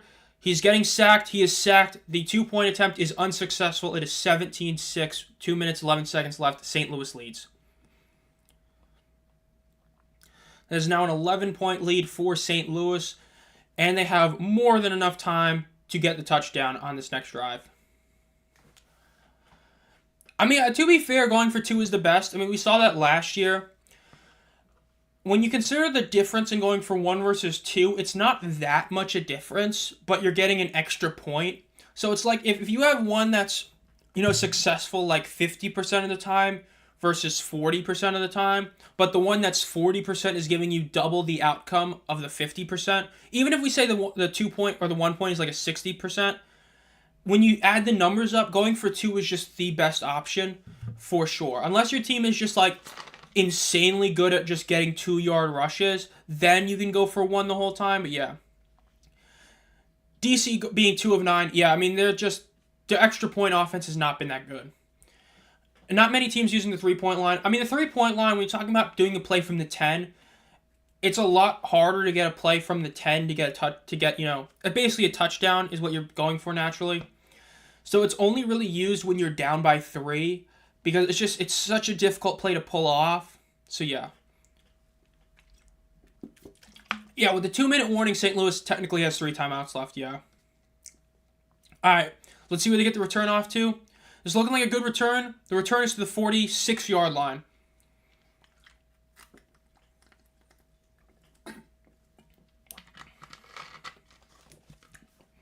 Alright, St. Louis gets a return to the 46-yard line. So they have about 54 yards to go with 2 minutes and 4 seconds. They have their 2 timeouts. They have the 2-minute warning. The clock stops after every first down after the 2-minute warning. They can very easily get a touchdown here. DC needs to hold them to no score. Even a field goal will be very bad for DC to allow at this point. Let's see what DC can pull off here. This is definitely a very, very big deal for DC. All right, St. Louis is taking the ball out of shotgun. 1 running back in the backfield. They hand the ball off. It's about, with forward progress, it's going to be about a 2.5 yard gain. They're going to go to a 2-minute warning. I get the play call. You're going to have the 2-minute warning anyway. Force it to get to the 2-minute warning. Don't do a pass where it ends up taking like 1 second or something, and then, you still have another play before the 2-minute warning. Solid play. The only thing you gained about a yard, I think it was about 2 yards, but it is what it is. Now I'm going to commercial break for it. This is the game. I mean, DC's defense has done all it can to keep St. Louis away, from pulling ahead. If the DC offense can actually pull a drive, because that last drive wasn't really the DC offense, it was more of a bunch of penalties. You had the unnecessary roughness, you had the, roughing the passer. So the defender's offense still has really not done anything today. If we're being honest, their offense has done nothing but have, I think, what do you say about 3 good run plays? And that 1 really good 3rd down conversion. But overall, this has been more of a Battlehawks team kind of shooting themselves in the foot versus DC doing anything. But the DC defense has been really good, so we'll see what ends up happening.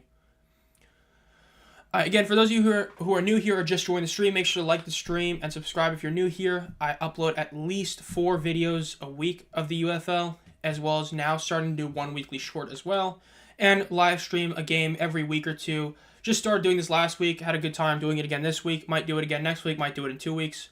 So yeah. Still got my Rams Warner jersey, dude. Kurt Warner, legendary, bro. The whole Arena Football League story of him.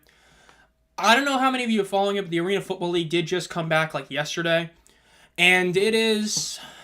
Yeah, a lot of people are not excited for it. They really have botched a lot of the situations. The Philadelphia Soul situation is god-awful. A lot of other teams are pretty bad. They have 16 teams in the league for no real reason. It's just, I was wanting to be hyped for the Arena Football League, but I'm not at all because of all the issues. Especially when you have the Indoor Football League, which has existed for now 15 years and had no issues at all, versus the Arena Football League that's gone bankrupt twice and now has another iteration that already looks like it's kind of Bush League. It's just, you hate to see it. I was hoping the Arena Football League would be good, it'd be competitive to the IFL, but it does not look like it. I mean, I'm pretty sure they had to move a game off NFL Network the day before it started. Yeah. I didn't know there was an AFL to begin with. Yeah, the AFL is the original iteration of the AFL. To most people, be considered the 3rd most successful football league of all time. Well, 4th. You have the NFL, the AFL back in the old days that merged to become the new NFL. The CFL, and then 4th was the AFL. The Arena Football League had been around for 25, 30 years. But it had a couple of bankrupting issues. It had to go to its developmental league. Then it got bankrupt again. It was gone for a few years. Then they announced it was returning. And then it returned yesterday, but there's been a bunch of issues. Coaches, teams, the amount of teams, them saying, like, they made a post saying we're going to have a team in Salem. Then Salem's like, you never even talked to us. Guess what? There's no team in Salem. The AFL's been just an absolute joke with how they've been running it. So a lot of people that were hyped about it now really don't care about it and are just back to watching the IFL or UFL. So massive disappointment right there. Let's see what the Battlehawks can do. The break is over. Let's see what they can do here. Any score would be massive. Any score would be huge. The DC offense has still not done anything. Their only drive was because of penalties and a couple of great plays, but overall done nothing. Let's see what they can do. All right, they're going to do an under center play for McCarron. Very rare for them to do that today. One running back behind him. Let's see what they can do here. Oh, my bad. 5 wide. All right. Pass thrown by AJ. Deep shot to the right. Incomplete, out of bounds. Safe pass, but it's 3rd and 9. I mean, I don't think it's that bad if they end up having the punt here. Again, DC's offense only did something because you had all the penalties. You had the roughing the passer. You had the unnecessary roughness. They only had, the really good run plays and the 1 third down conversion. If you give the ball back to DC, it's going to be pretty hard to see them score. They might, but again, they haven't done anything to prove that they can score without penalties. So if you have to punt, it's not the worst case scenario. Let's see what St. Louis does, especially because DC burned their second timeout and only have 1 left. AJ takes the ball from shotgun. He drops back a few steps. He's going to throw to the side. Ball is caught. Only about a 6-yard gain. They're going to be at about a 4th and 3, 4th and 4.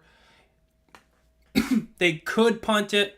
I mean, they could go for it, but punting is the safer option. Let's see what they do here. This is going to be testament to how much Anthony Beck trusts his defense. If he really trusts his defense, he's going to go for it here. If he just kind of trusts his defense, he's going to punt it here. St. Louis also does have 2 timeouts left. I wouldn't be shocked if they send out their offense and try to draw DC offsides. So that is another possibility as well.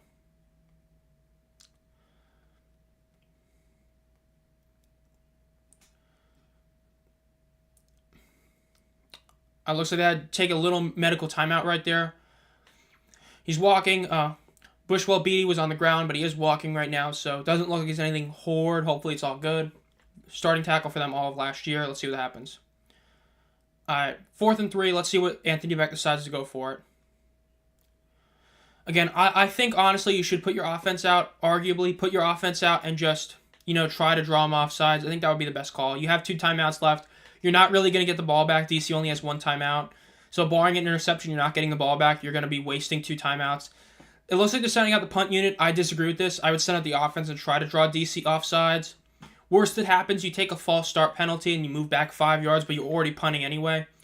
Is what it is. St. Louis is going to do the really safe route and punt it. Let's see what happens. DC has not done anything on offense aside from penalties assisting their drive. So, not against it. Let's see what happens.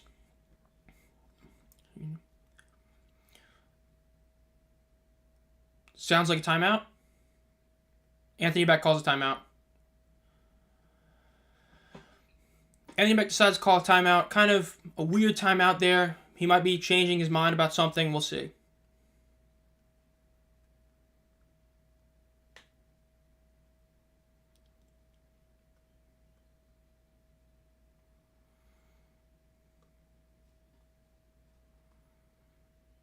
Man, that sucks for Alex. If you're not hearing that, they just talked about Alex Matheson, the long snapper for the Battlehawks. His father just passed away like a couple days ago, and he's playing in honor of him. That sucks. Hate to see that.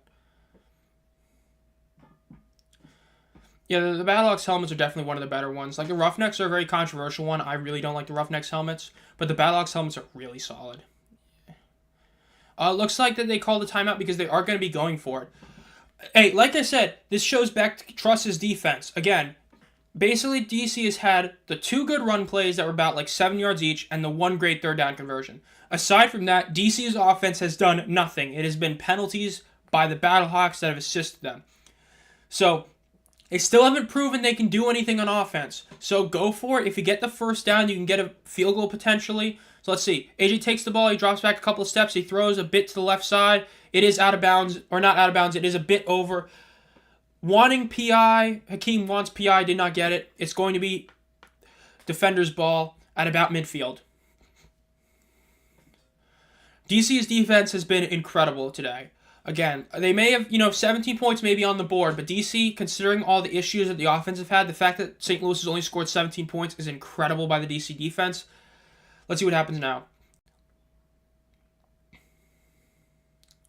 St. Louis cannot challenge because they're out of timeouts. That is bad for Anthony Becht. He wants to challenge, but he can't.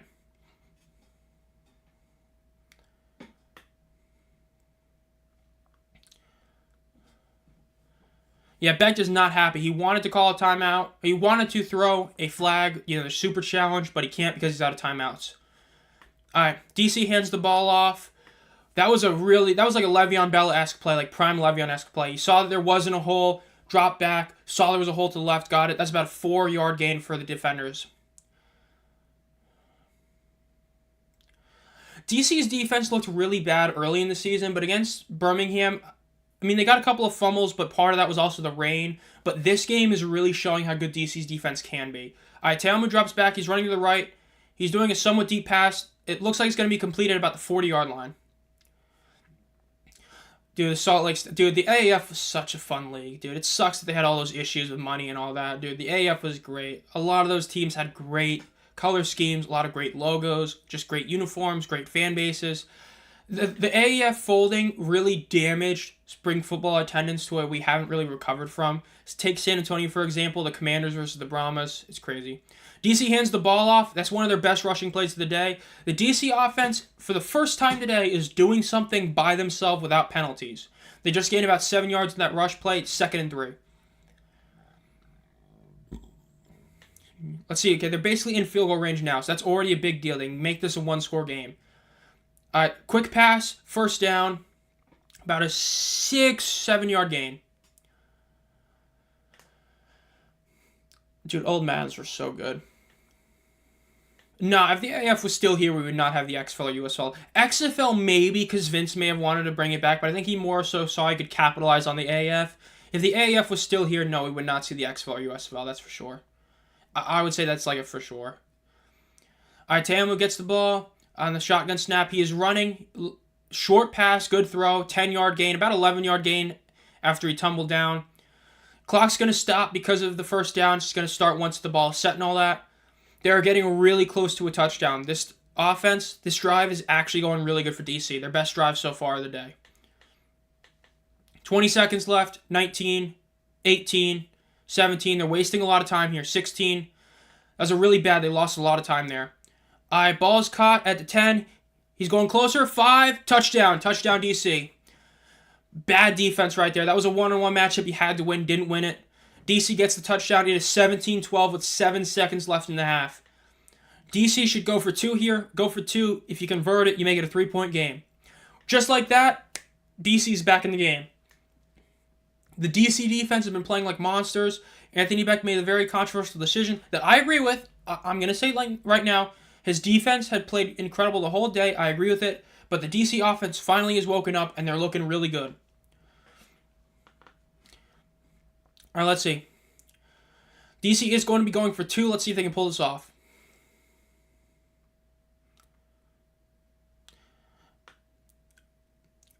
They're 2 for 9 in conversions, like somebody pointed out earlier. They're not that good in these conversions, but they need to get this one. Teamu gets a shotgun pass to the end, and it is incomplete. Yeah, the XFL probably would have come back. I agree, it probably would have. Flag might be PI on the defense. Let's see what this is.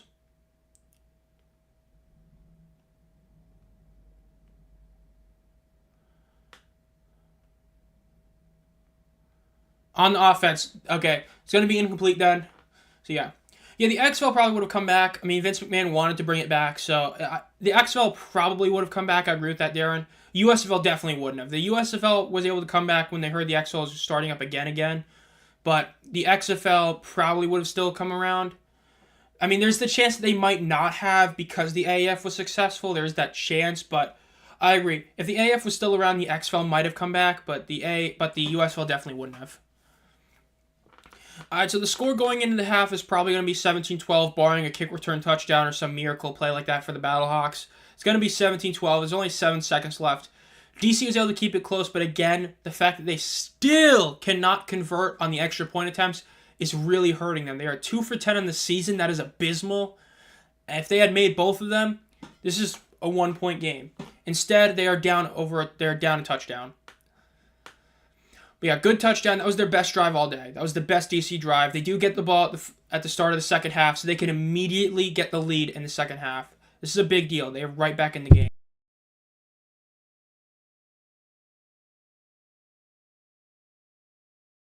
Yeah, I mean, the AEF failing ended up helping. It probably also showed a bit of a blueprint to what you have to have for a league. You have to actually have money, which naturally Fox and WWE have money. So you were able to have the XFL actually, play without the AEF in the way. And then COVID happened and mixed with all the money the XFL was losing. So the USFL was able to come back in 2022. The XFL was already working on a return with Wayne Johnson as the owner. They came back in 23. You had both leagues play, see the issues that each league had, and were able to, go together. Because with Fox, you had the better overall, games in terms of like the TV aspect. You had a bit better marketing in terms of like the in-person type of, well, not even in-person, just the XFL had the benefit of the, fans in attendance. They had all the benefits of the love for the teams inside of the teams. You had the overall marketing that the Fox had, the USFL. It was a great merger, all in all. Some things you wish would have been done better. You wish you would have had more teams in it and all that. But the UFL's been great so far. It's been definitely the best spring league we've had for sure. Even better than the 2020 XFL, in my opinion. All right, St. Louis is probably going to take a knee here. So it's going to be 17-12 at the half. Let's see. Yep, they're going to take the knee. They're going to take this to the half, 17-12.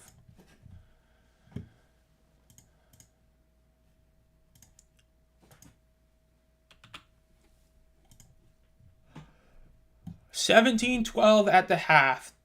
29 total points scored already. This is now a game. That's for sure.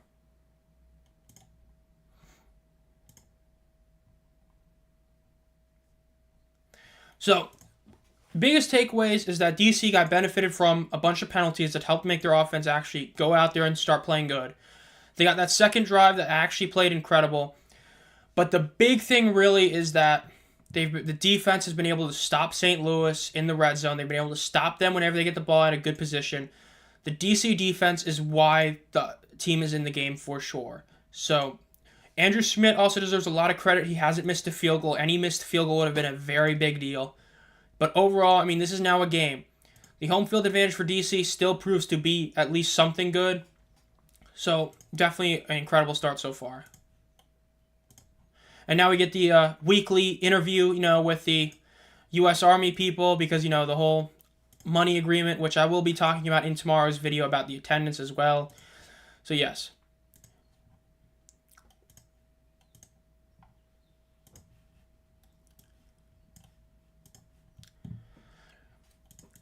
Okay, pull this up. St. Louis NBA team was named the Hawks.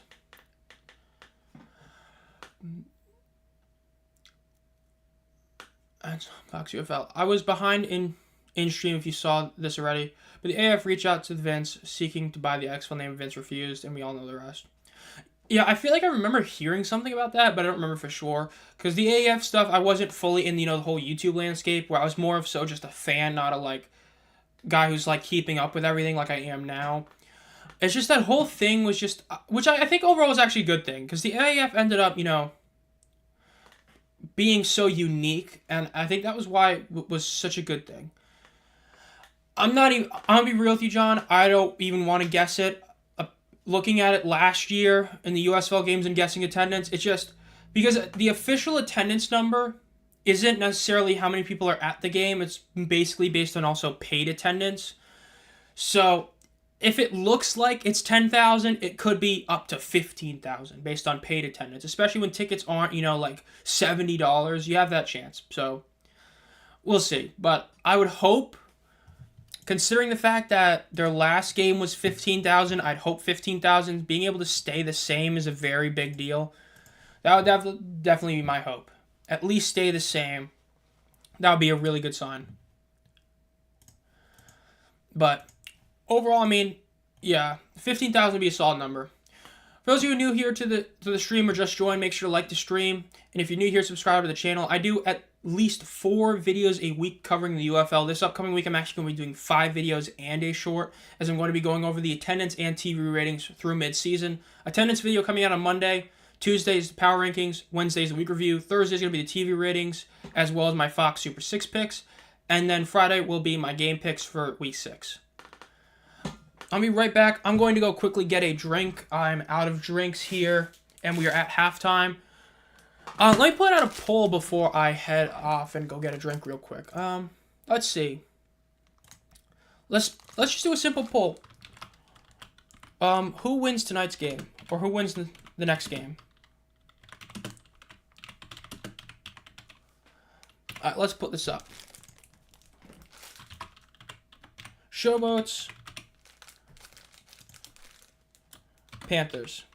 I agree. I talked about this before.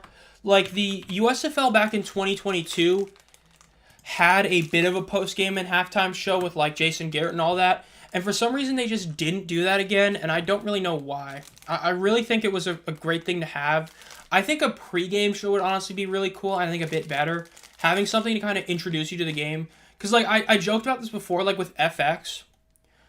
Like, if you were watching a game on FX, right, last year at the XFL, you'd be watching a literal, like, Captain Marvel or, like, Black Panther, and then as soon as the movie ends, it's, welcome to the XFL, the St. Louis Battlehawks play the DC Defenders, and it's like, there's no pregame, it's just, boom, football. I think a pregame show, even if it's just like a 15-minute pregame show, would be a really cool thing to add. I'd love to see that. Alright, so I just put the poll out there. Yeah, the Clapmaster, we love that guy. Who wins the next game? I voted that poll. Let me know down in the description below. I'm going to be right back. I'm just going to go get a drink real quick. So yeah, I'll be right back.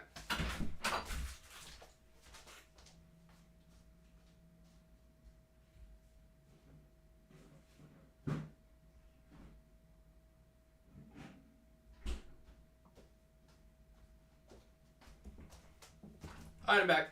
That was quick.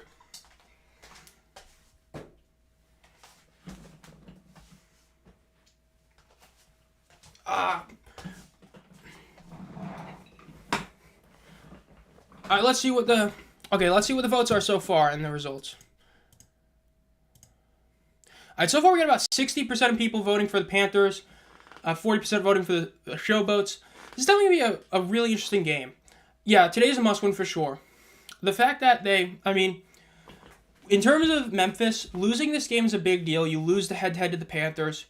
Because the standings currently at this moment, Memphis is 1-3. Losing this game ties them with the Roughnecks. Now they have the tiebreaker over the Roughnecks, but now you're officially 2.5 games behind the Panthers because you're down by 2 wins, but you're also down in the head-to-head aspect.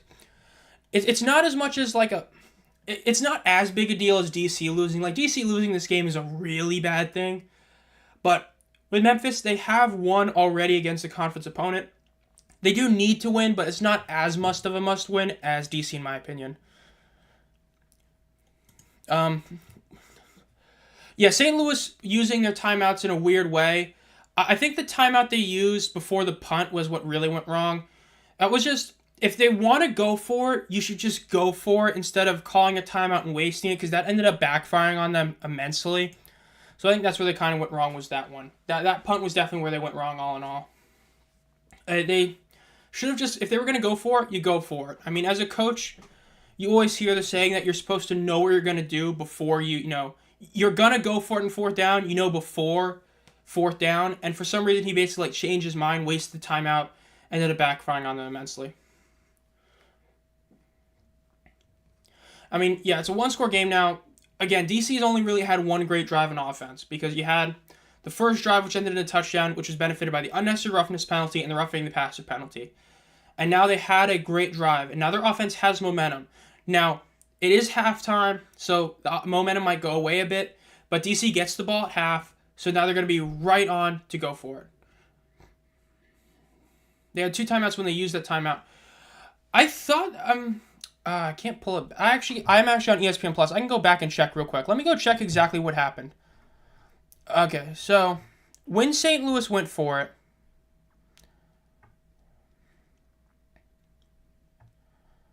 let's see. When St. Louis went for it, I think they called a timeout before the 2-minute warning. I'm going to check to make sure.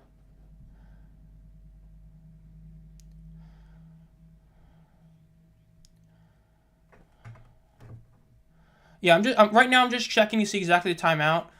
So yeah, let's see. Okay, you want to go pretty? There you go. Question: has the UFL or the Renegades given an update on Drew Samaya? I have not heard anything yet. I hope he's okay, but I have not actually heard anything.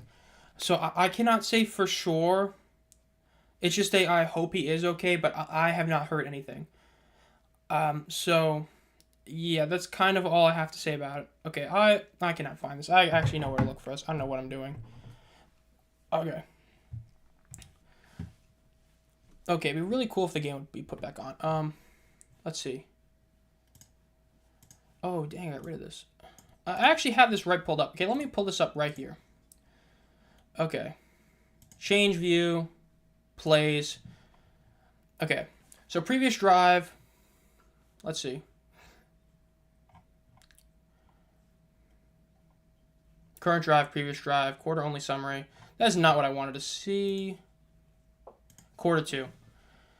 I'm going to go check the attendance real quick. If it is 16K, that's really good numbers.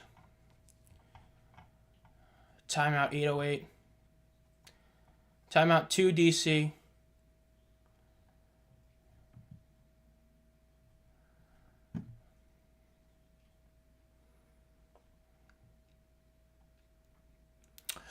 Yeah, I just checked. So at least from what I'm seeing, Nick is correct. And Nick is actually correct that, at least from the official stat sheet that I'm looking at, I mean, you guys are seeing this, right? Like, you see right here where my cursor is? That's when that timeout was at 149. That was their second timeout. So Nick is correct. I'm not seeing it after that.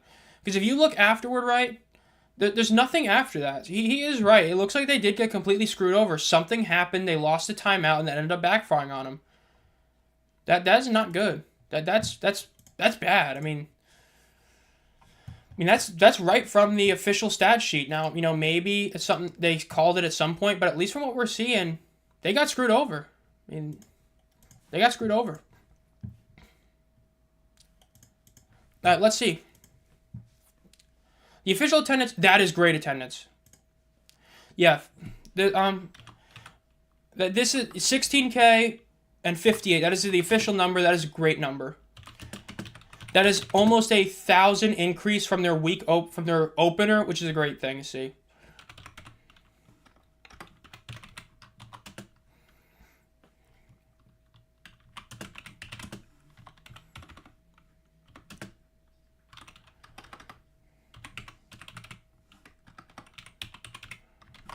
I mean, 16,000, that's a really good number. You're increasing the number by a really solid amount. I mean, I think that actually that is officially 1,006 more people. That was really good. That was definitely really good.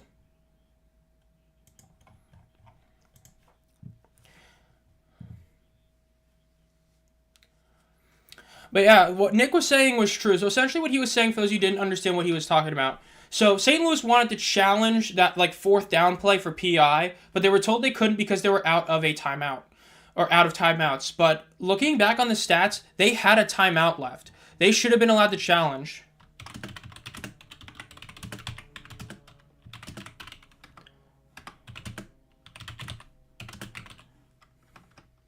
I'm actually going to tweet that out right now. And I never...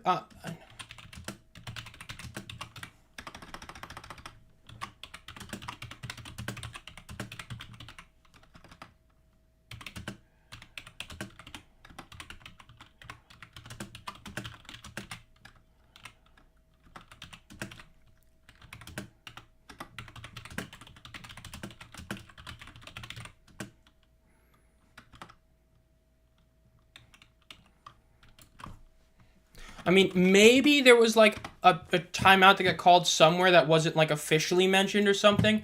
But at least from those official stats, it does not look like they... I mean, you're allowed to challenge at that point, so it definitely looks like something really did happen. Alright, so continue to vote in the poll. I'll close that in a second. It's at 64% for the Panthers winning. I firmly believe that the UFL will continue to grow, and after the first year, the fans of the league will turn up. Yeah, that's what I'm going to talk about in tomorrow's video about the attendance. I'm actually going to mention that a big deal for the attendance to grow is for the league to prove it can survive and play multiple seasons. If the league is able to continuously survive with teams in the same market, you're going to increase the marketing. And I'm also going to talk about the fact that the marketing for this year was horrific, and it's actually been talked about by higher-ups of the league, and that was due to the whole merger process being delayed. So for those of you who are new here, make sure to subscribe to the channel and have the bell on, because tomorrow I'm going to have a video covering the attendance. How bad is it actually? Is it good? What are the issues? What can be done to fix it? Basically, everything involving the attendance I'm going to be talking about tomorrow.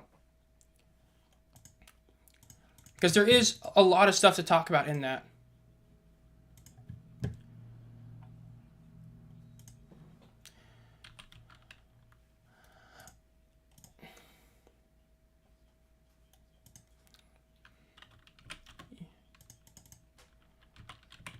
UFL. All right, let's see. DC gets the ball at the half. This is a very big deal for them. They can take the lead with this drive right here.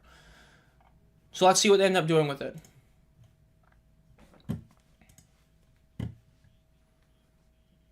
This is the best week of attendance yet. I would not say so because of Houston. Houston drags the attendance down a lot.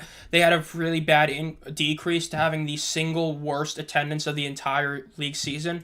But I do agree that DC and Arlington both were a massive success in terms of attendance.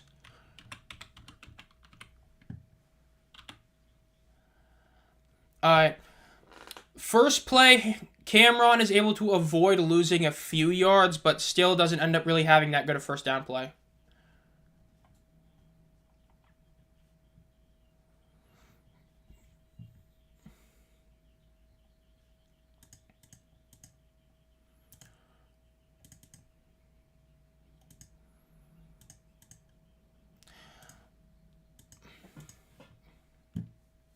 Tiama throws a deep pass, goes out of bounds.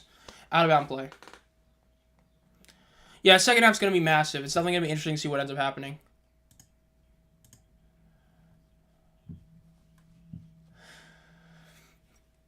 Yeah, if the Showboats are the only team left that's not had 2 games at home. The Defenders now had that this week. If the Showboats are able to increase to 10,000 fans, that would be a really solid number to see. And that'll make my video about the attendance tomorrow much more of a positive video. It's already going to be a bit positive, but we'll see. DC, Tiamu steps back, drops the pass. He's moving up. He's going to scramble. He's going to run for it. He's running for it. And he gets the first down. Big rush. Everett says, I have faith in my St. Louis Battlehawks. They will win. Question mark.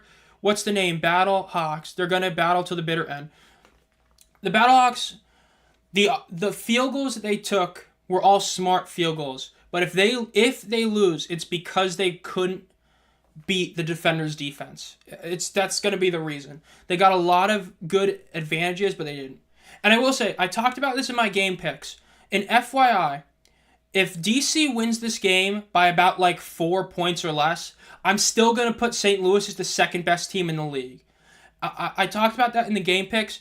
DC's home field advantage is the best in the league, even better than St. Louis. Even though it's not as many people, it's something about DC at home. They don't lose. So if they win this game by a very small margin, St. Louis is still going to be second in my power rankings, and DC is only going to move up by a bit.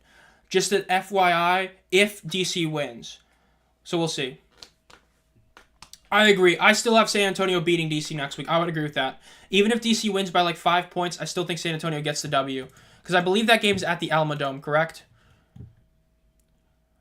Oh, it's at Audi. Never mind. Yeah, I'm probably going to pick DC to win that game.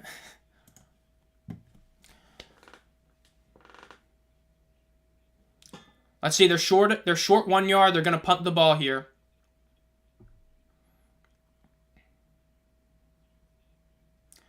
All right, St. Louis, after the review, does get punts the ball. Let's see what St. Louis does in the return. Bad camera angle. I mean, dude, I'm sorry. Fox is just so much better. That was a very poor camera angle to use, but a few yards on the return. Yeah, St. Louis, even though I loved having the game at Canton, I agree. In terms of having fans there, the championship game at St. Louis is going to be bigger, because even if St. Louis doesn't make it to the game, you still know that game's going to be packed with fans despite St. Louis not being in it.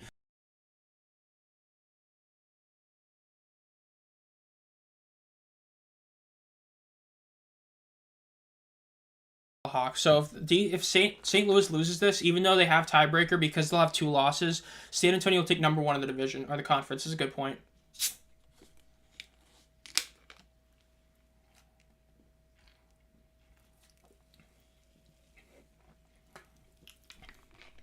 With forward progress, they're probably going to be about 8 yards in that. Yeah, I mean, when I went to the championship game last year, I went to the Hall championship game, and especially because it's like, no offense to St. Louis, but like it's not like you have as much stuff to do in St. Louis aside from sports versus Canton, where you have the Pro Football Hall of Fame to go to, and you're like 40 minutes away from the Rock and Roll Hall of Fame. So that's the only downside to it being in St. Louis, but again, it's going to be packed. It's going to be a great place. Loss of 2 on that play. It's 3rd and 5 for the Battlehawks. Let's see what they can do with this play.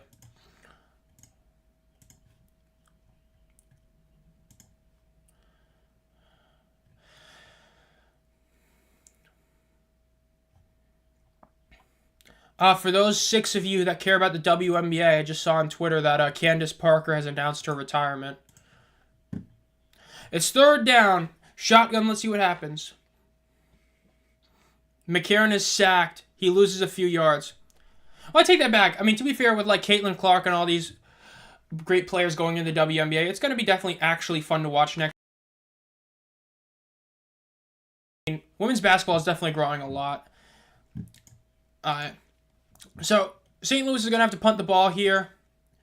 That was another great stop by the DC defense. They got some time to rest during halftime, and this shows. Love to see it.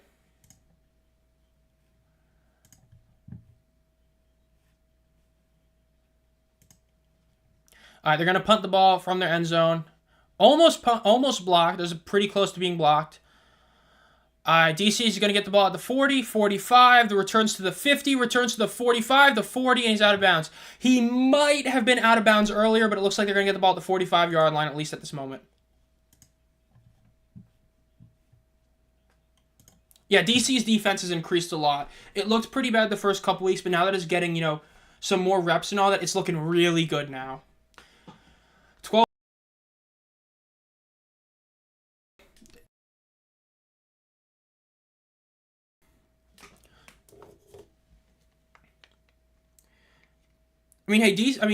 St. Louis did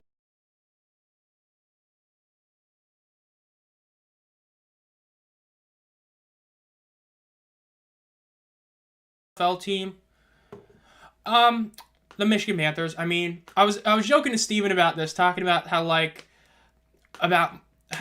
the Panthers are like, I'm so pessimistic about them because like I got a Panthers shirt. I got the Panthers versus Maulers North Conference Championship or North Division Championship shirt, and I've got the Michigan Panthers polo. So they're definitely my favorite team. But whenever if anything, I put by like I don't know if their win was that. Had a game where they had no sacks, and they're still number 1 in sacks. By the way, for those of you like beat 1 week, and that was against.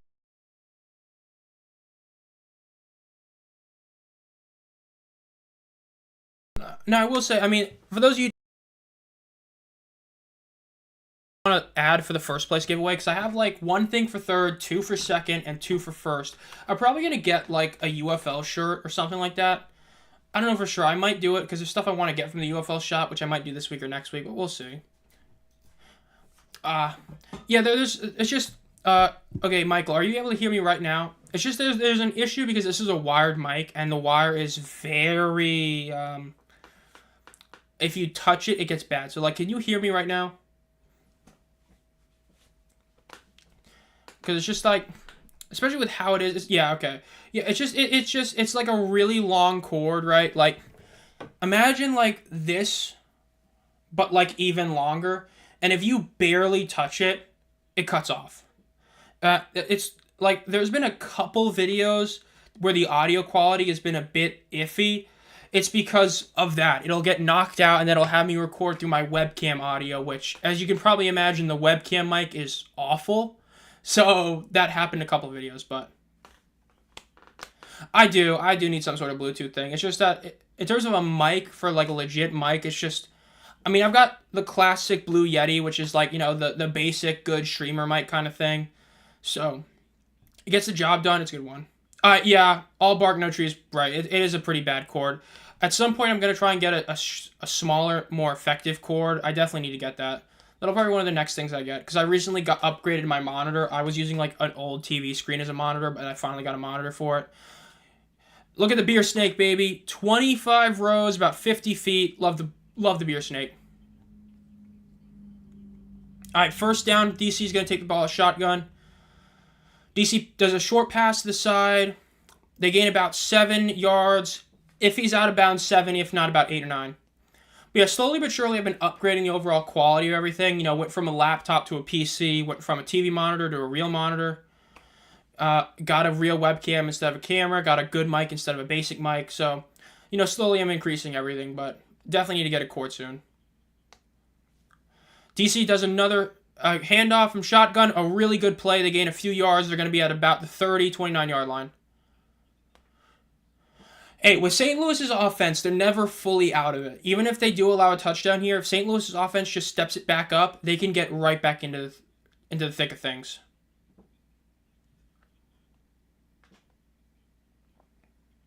So, I mean, they're definitely still in it. All right, they do another handoff, but this time they get stopped. I mean, DC's in field goal range. As long as they don't lose any yardage, they can get a field goal, so we'll see. Yeah, but I mean, the St. Louis, if I remember correctly, did keep it close to them a lot. Ja'Cour Pearson looks like he is going to the locker room. That is not good. He just came back from a pretty bad injury, so hopefully it's nothing serious. All right, Teamu rolls out, does a short pass to the left, incomplete. It's going to be 3rd and 10. They're probably going to have to take a field goal here. Looks like it's just a cramp for Ja'Cour Pearson. Nothing super serious. That's good to hear.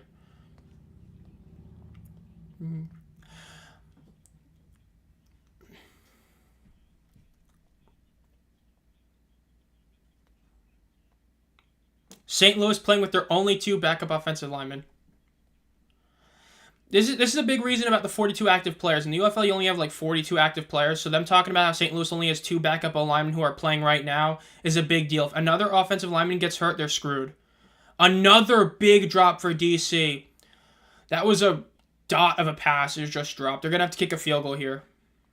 That was a bad drop by DC. Man, they're showing the replay. That's bad. That's a bad drop. That wasn't even like a, catching it up here. That was a right in the chest type of throw. You under no circumstances should you drop that. He didn't even a bad drop.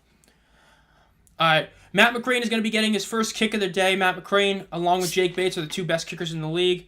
And Matt McCrane he missed it! Matt McCrane misses his first kick of the year. That is a massive miss by Matt McCrane.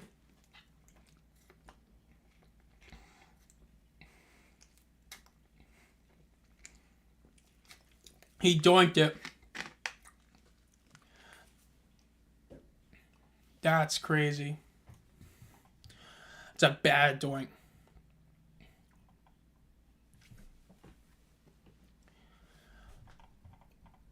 It's a big play for St. Louis to have that. That's a big benefit for them. It was about like a 47-yarder, but he doinked it. Well, no, it was a bit closer. Hold on, I can actually pull it up. Yeah, it was a 48-yard attempt. 48-yard attempt, and it doinked. He almost made it, but he doinked it. Definitely sucks that he missed. That's his first miss of the season, but a really good player nonetheless. Yeah, it sucks to see.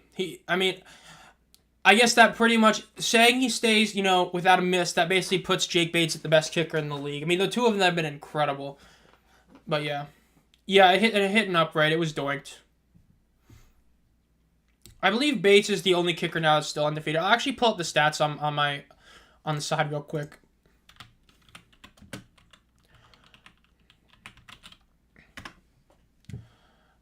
UFL stats. Let's pull it up.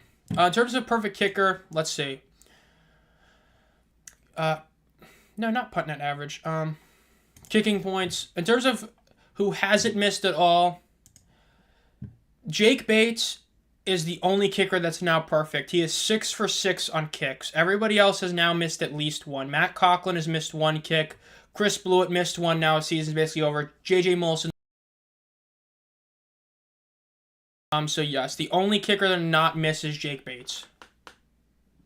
And even though he only kicked 6 kicks, when you consider that basically all of them are like 50 or longer, it makes his 6 for 6 look a lot better than it really should. That was a very, very, very big thing for the Battlehawks. That's a huge miss for DC. Now we got to see if St. Louis's offense can do something. I mean, they've gotten stopped the last few times. They need to do something now, so we'll see.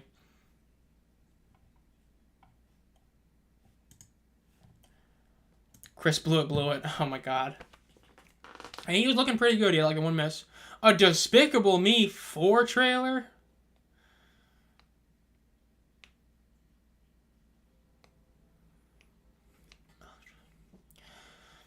Yeah, the Battlehawks they need to do something now. Let's see what they can do.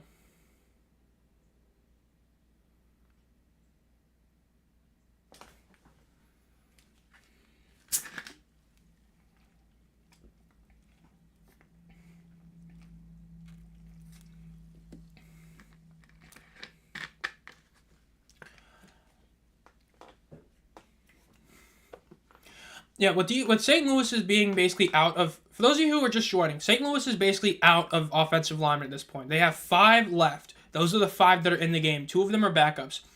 If any of them get hurt, that's really bad. So you have this defender's defensive line that's not able to do a lot. So that's why the protection has been so bad, because St. Louis has had a lot of issues on the offensive line now. So it's why DC's been able to do so much damage. But speak of the devil... St. Louis Sailors just gets a massive 13-yard run on his first down play.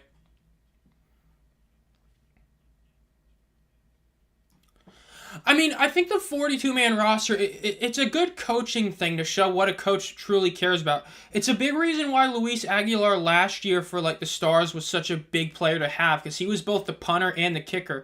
So you lose one of them, in there. So, I mean, I think it should be up to like 45 maybe. But I don't think it needs to be like, a 52-man roster. I think at 42 to 45 is a decent area.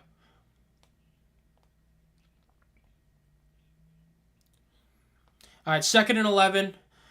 Let's see what they can do here. All right, they're going to take the ball out of shotgun. AJ drops back to pass. He's scrambling left. He's going to run out of bounds to gain about 3 yards. Sailors is still kind of limping a little bit on the sideline, but he's not going to the 10 or anything. Let's see. Okay. Yeah, he looks like he's limping a little bit on the sideline. He doesn't look like... at least it doesn't appear to be something serious. It just appears to be something that's going to be like... It's hurting right now. Might be a cramp. That's a good point. It sounds like a timeout was called. Challenge?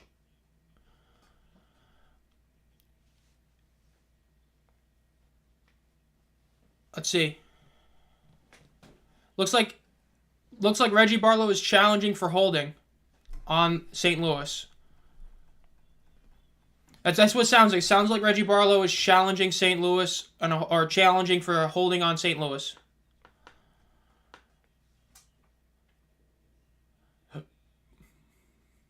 Let's see.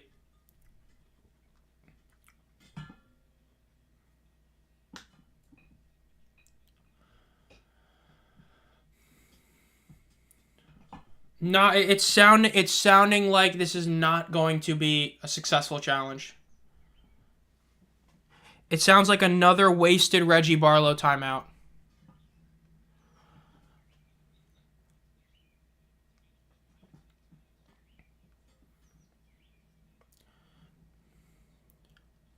Yep, DC loses another timeout from a waste. This is once again Reggie Barlow doing everything he can to try and fall on the coach ranking list. DC is out of challenges. The challenge is unsuccessful. DC loses a timeout. They're down to 2 timeouts and have no challenges left.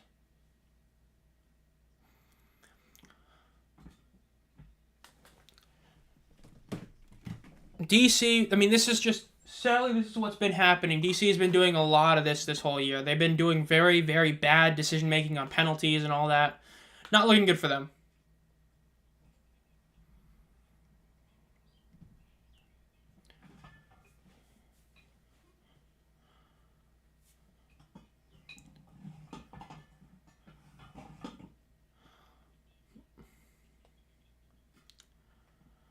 Third and 8, yep. This is a big play for DC's defense. They just repeated the same question to Dean 3 times. You gotta love it.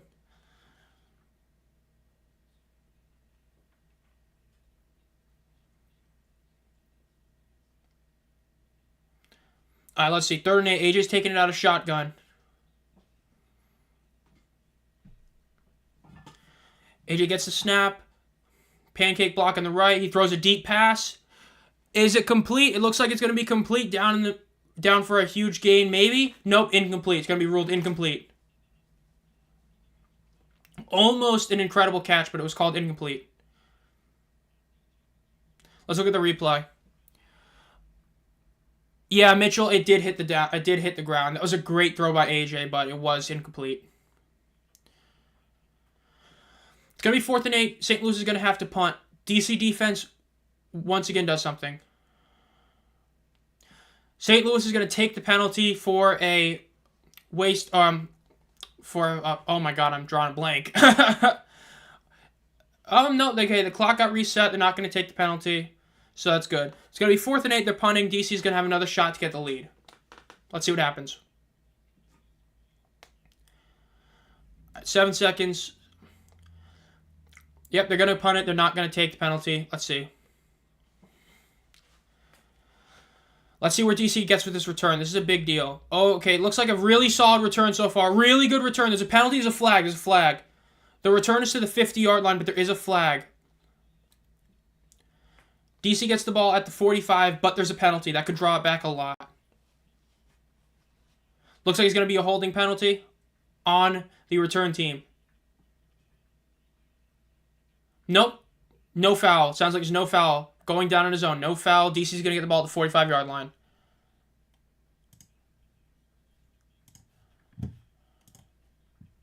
Oh, they're going back to saying there's a penalty? They just said there is and isn't. Which is it? It sounds like they are going to call it a flag. Yep, holding. Holding on the receiving team.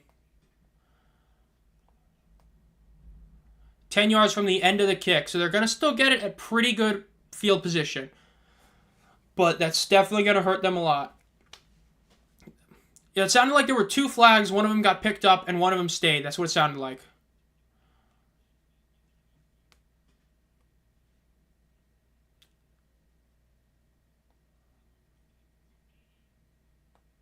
They're showing the replay of the potential catch. Nah, I think it hit the ground. I mean, it's hard to see from the angles they're showing, but I think it hit the ground.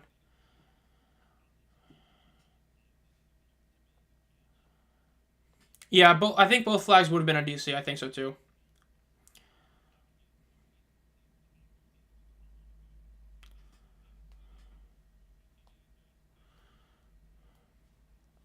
They're still showing the play. Oh, okay, no, it was at the end of the kick. So DC's going to have to start their drive at the 2-yard line because it's at the end of the kick. That is very bad. That was a huge penalty. Instead of getting the ball at about the 45-yard line, they're going to be getting the ball at the 2-yard line.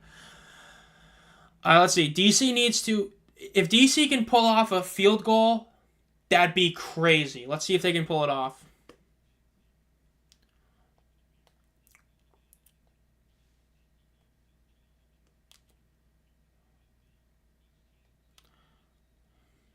Yeah, I don't know. Let's see. So, yeah, if St. Louis gets a safety, that's crazy. Yeah, in terms of what's going on at this very moment, no idea, but yeah.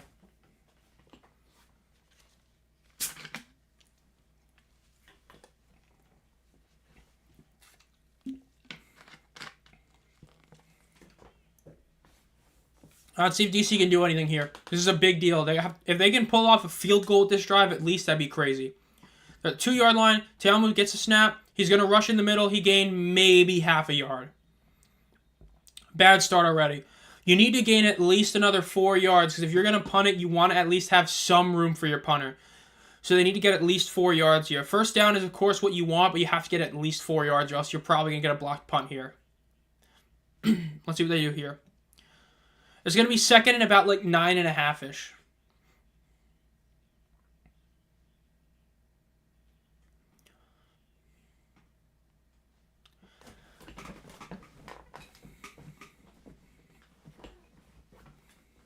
All right.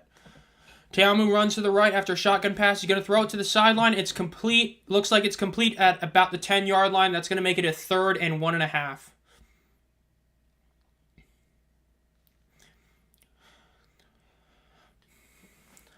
Yeah, talking about Donnie Abraham's son, the offensive coordinator of the Battlehawks, getting drafted to the Indianapolis Colts yesterday. Pretty cool thing. All right. This is definitely a big drive for both teams. If the St. Louis defense can't hold DC here, that's going to be very demoralizing for the Battlehawks. But DC, they need to score here. They can't give the Battlehawks back the ball, because even after punts can be good field position. Maybe first down. I don't think that's a fumble. I think that's hit the ground and popped up. It's more of a question, is that a first down? It might be.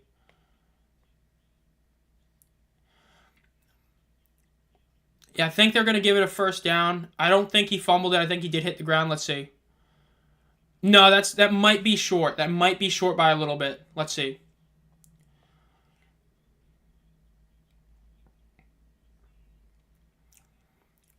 Yeah, it's 4th and 1. They did not get it. 4th and 1, they did not get it. And let's see, do they do the risk and go for it? I think they're probably going to punt it. Yep, they're going to be punting it. I get it's really short, but again, your Battlehawks don't have an offensive line. They're down 2 of their starters. They have no backup. If any of them get hurt, the St. Louis offensive line is going to implode even farther than it already has. Punt the ball, play the field position battle. This is a good idea. Let's see what they do here with the return. The punt is going to land and bounce to about the 45. Let's see. The return is 50, 45, 40, 35, 30. Mitchell gets to about the 30-yard line. They're 30 yards away from the touchdown. Let's go.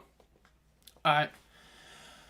That's a massive return. And unlike the defenders, there is no penalty. They are going to get the ball at the 30-yard line for DC. St. Louis can really end the game here with a touchdown. They can make it a really tough game for DC.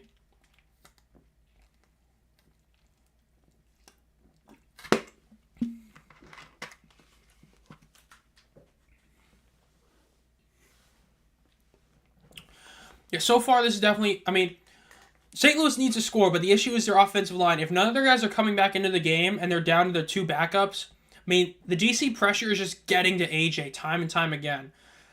So we'll see what happens, but at least as of right now, let's see. Well, it depends how hurt the offensive linemen are, because it's about how many you have on the active roster. All right, St. Louis does a PA, incomplete. Yeah, when you only have 42 active members, they chose to have 7 offensive linemen, 5 starters, and 2 backups. So as long as, if there's serious injuries, then yeah, they're going to have to get some. If not, then no. No, the ball hit the ground. It's incomplete pass.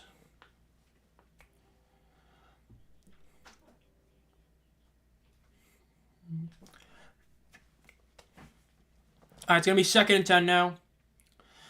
Again, DC, if they can keep this pressure up, this is the one time where Greg Williams is, all-out blitz every play is going to actually work. Because if your team has a banged-up O-line, you can do some real damage to it.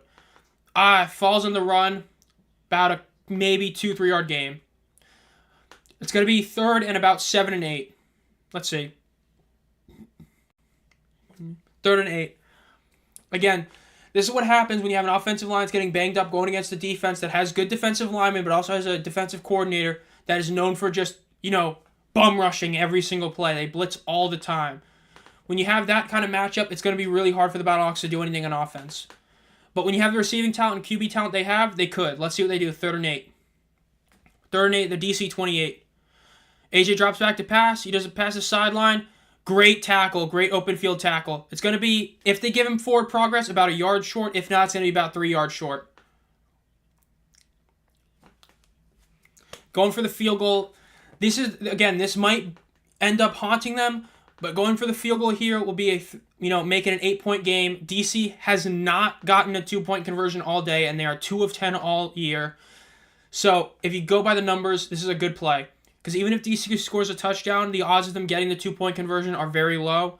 As long as you make this kick, you make it an 8-point game. Solid decision. Safe. Might come back to haunt them, but a safe decision. 39-yard kick. It's up, and it looks like it's good. It is almost dead in the middle. 20-12, St. Louis versus DC. A minute, 20 seconds left in the third quarter. I'll let my cat out real quick. She wants to go.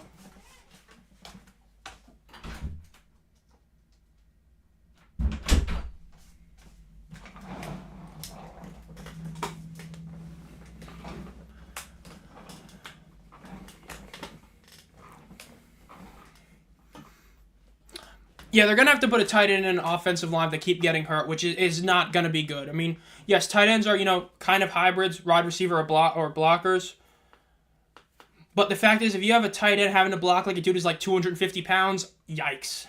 So, it's going to be tough.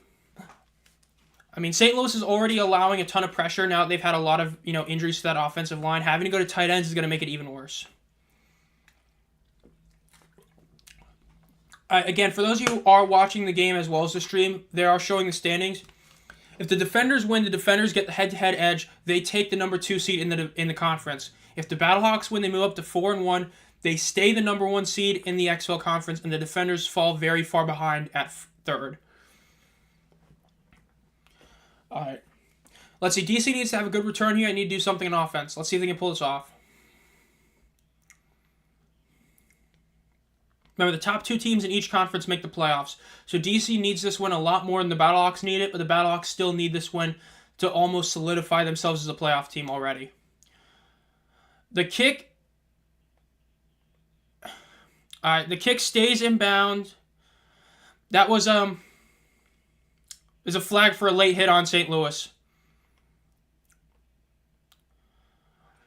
Sailors gets the penalty on him. It's going to be a 15-yard penalty. DC is going to get the ball pretty far up downfield now. I will say, I don't remember for sure, but I assume the rule is very similar. DC could have had somebody go out of bounds and try to touch the ball. I believe that would be just like the NFL where it's considered an out-of-bounds play, but that was a late hit, pretty late hit. I do agree with that.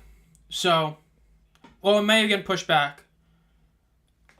Close. Yeah, he kind of did get pushed into it, but we'll see if he gets challenged, maybe, maybe not. DC is going to get the ball at pretty good field position. They need to score a touchdown here to keep this game within reach. Let's see what they do.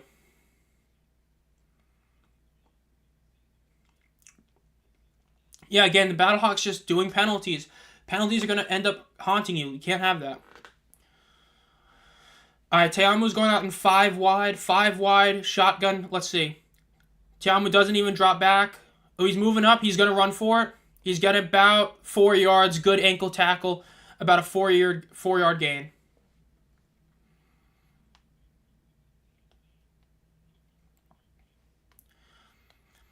All right, that was a good first play for the defenders. Again, they got good field position. It's just a matter of if they score the touchdown, can they get the 2-point conversion? They haven't gotten it basically at all ever. They need to get it soon. They're at their own 48.5 yard line, 2nd and 10. Teamu drops back. Teamu's moving up. He's moving up. He's going to run for it again. He gets about another 3 yards. There's a flag, might be holding. Let's see what the foul is. Yep, it sounds like it's going to be a flag for holding on the offense.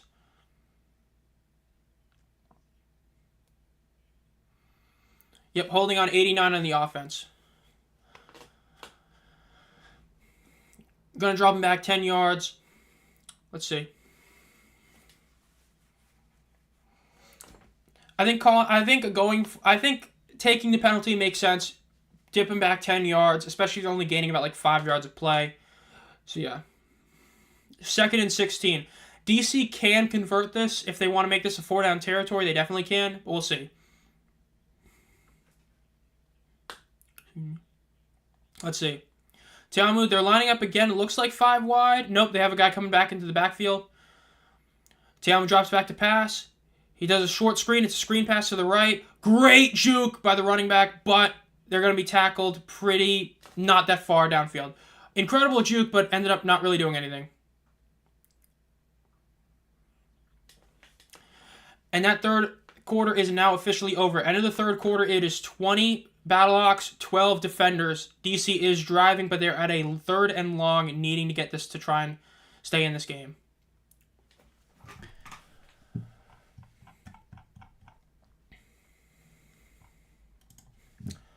Yeah, that was bad penalty for them to take for sure. Andrew Schmeidt is definitely probably player of the game for the Battlehawks, I would say. Do you guys probably agree with that Schmeidt is the player of the game? Because he's like 4 for 4 in field goals today. I mean, he's putting in all the work. Never forget that the next game on at 3 o'clock on Fox is going to be the Michigan Panthers playing the Memphis Showboats in Memphis, which, again, is another game that's very important in terms of the playoff picture.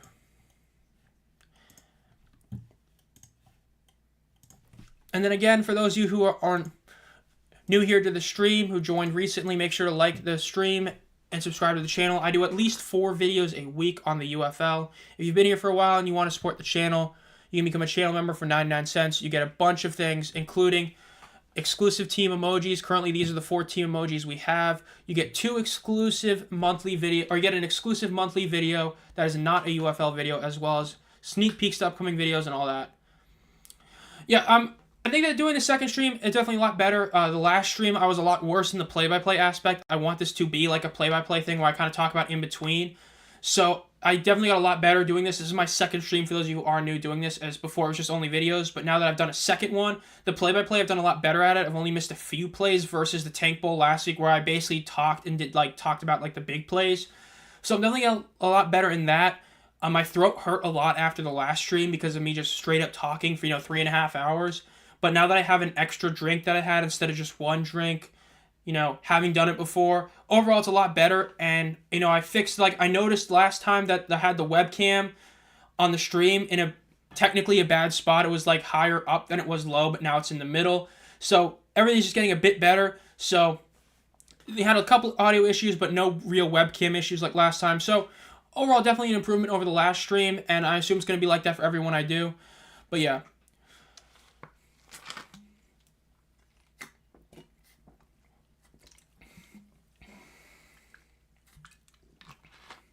Look, this game's been wild for sure. I mean, you have, this is proof of why an offensive line matters. A lot of people realize that with the Showboats as well.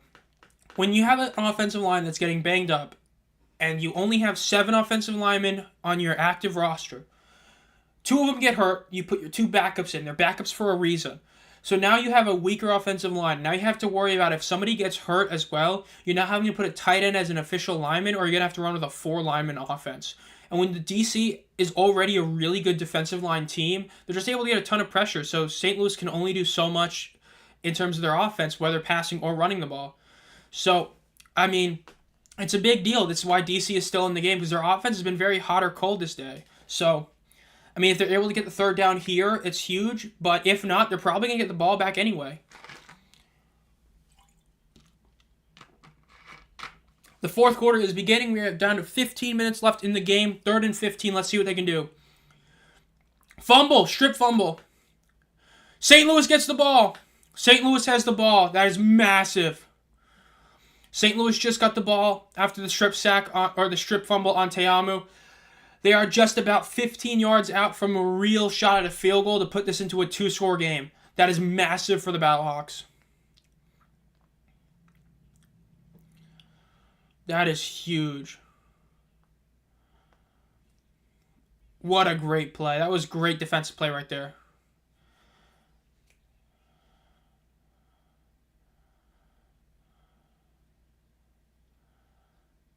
Yep, they just reviewed it. It does look like it is a fumble. That is a big thing. Clutch play. Clutch review. Dean showing that he hit the ball. So it was not a forward motion throw. It was a strip fumble. Big deal. AJ does a small pass to the right. Ja'Cour Pearson is back in the game. He gets about 5 yards on the play. They're now within field goal range. That is massive for them. They are already in field goal range now, so even if they get stopped here, they're going to be able to get a field goal as long as Schmidt makes it and make it a 2-score game. Massive play with the Battlehawks defense. Yeah, it looked like the Battlehawks are just dealing with a few different, cramps. Guys getting back in the field now. It's all good for them. 2nd and 3 for the Battlehawks. 1 running back in the backfield. AJ's going to take it out of shotgun again. Motion on the left side. Handoff to Sailors. Sailors got the first down. About a 4-yard gain. St. Louis is going for it. They're going to go for the touchdown. Touchdown is a very big deal. That's almost a kill shot. I mean, granted, we've seen comebacks, with the Showboats losing a game by allowing 2 touchdowns in a minute, but if DC doesn't hold them to a field goal here, it's going to be really tough for them to come back. Especially with all the turnovers DC's doing. They're just doing a ton of turnovers today. It's bad. Let's see. They're going to be snapping the ball about the 25-yard line. Exactly. Let's see what they do here. Bit of motion on the left side. A bunch of players on the left side of the ball. AJ hands off the ball. It is about a 4-yard gain after he tripped. About 4.5 yard gain. It's going to be roughly 2nd and 5. Yeah, that was a decent gain. It's going to be... Okay, they're ruling him down earlier. Okay, so they're going to put it a 2nd and 7. Still very much easy to convert. Big deal.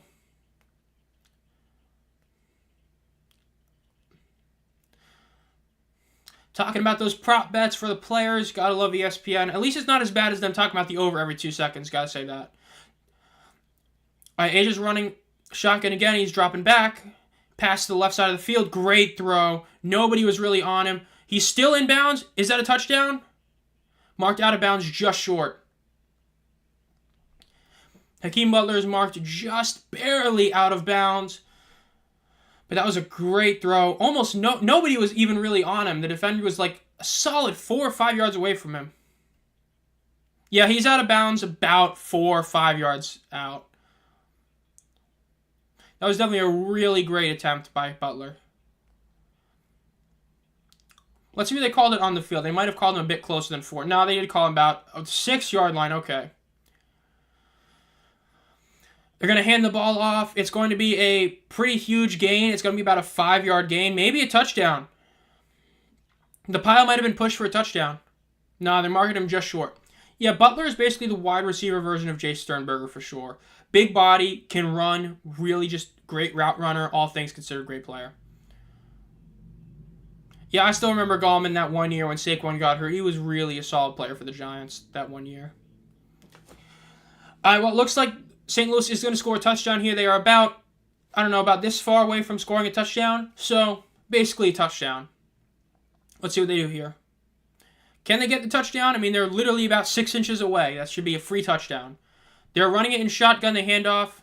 Touchdown. That is 26-12 St. Louis lead with 11 minutes and 41 seconds left. That officially makes it a 2-score game. DC is now in a must-score touchdown territory. If they do not score a touchdown on their next drive, it is safe to say the defenders probably lose this game. Now let's see what St. Louis does for the extra point. Did they go for 1, 2, or 3? Oh, that's not good. That's bad. DC has a shot. That's really bad. Steven Gonzalez is down, and he looks like he's bad. He looks like it's bad. That's bad. If you just joined the stream, we were talking about it. St. Louis only had 7 offensive linemen on their active roster. 2 of them are already hurt. They are down to 2 backups and they're 3 starters. Now it looks like another one might be hurt. They might be down to just 4 offensive linemen. DC can come back now if that's true. Hopefully he's not all that hurt, but if he is hurt, DC has a very good shot to win this game now.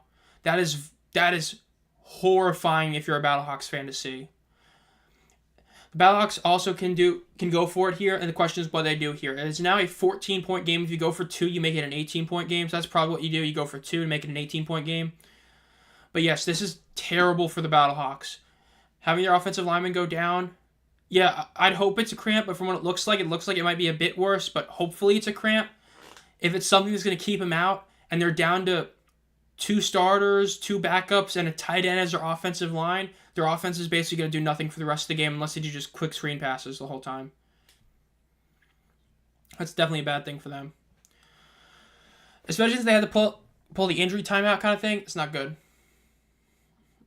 Yeah, the Battlehawks getting hurt the worst time. I mean, they're already down Mateo Durant for the season. Basically, he got put on IR. He technically could come back in the playoffs, but he's probably out for the season. The Battlehawks, I mean, they're getting hurt. The only thing that they're getting healthy at is the receiver position. Well, it's not just depth. It's just the fact that, you have the 42-man active roster, and that's a very big deal. Is why, like, a guy like Luis Aguilar last year was such a good player for the Stars because he counted as both a punter and a kicker. Because when you only have 42 active roster, I mean, your starting offense is 11 players, your starting defense is 11 players, your kicker and punter is 2 players, so right there you're already up to 24 players. So in terms of depth, I mean, you have to have multiple defensive linemen, you have to have multiple linebackers, multiple DBs, a second quarterback. So, I mean, when you only have 42 active roster, having 7 offensive linemen really isn't that big a shock. But, I mean, after this, they're probably going to have at least 8, that's for sure. Let's see, they're still in commercial break. That's not a good sign, but... True, a long snapper as well. That's a good point as well. So you have a lot of... I mean, so when you only have a 42-man active roster, there's only so much you can do in terms of depth. You have to have a backup quarterback. You have to. Then you have to have some depth at the receiver position. So it's tough. But hopefully, it's nothing serious. But if it is, that's really bad. They're showing the replay.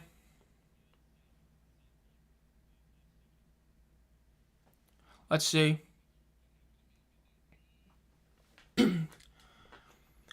Looks like a knee-to-knee hit might have done something. He's in the blue tent. That's not good.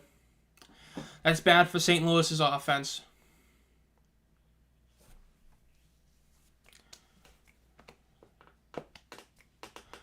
Okay, they brought back one of their offensive linemen who was hurt. So this is both good and bad. Good, they have one of their legit starters in. Bad because he's basically playing hurt. This is still good for the defenders, bad for the Battlehawks. And first play, literally the first play with that, McCarron gets sacked, no time. It's going to be 26-12, 11 minutes, 41 seconds left. DC can win this game. They need to score a touchdown on this drive and then just actually pull off the 2-point conversion. Because St. Louis's offense is now going to be hampered really bad.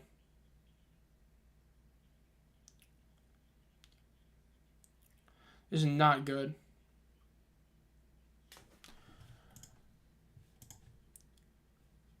This is really not good for them at all.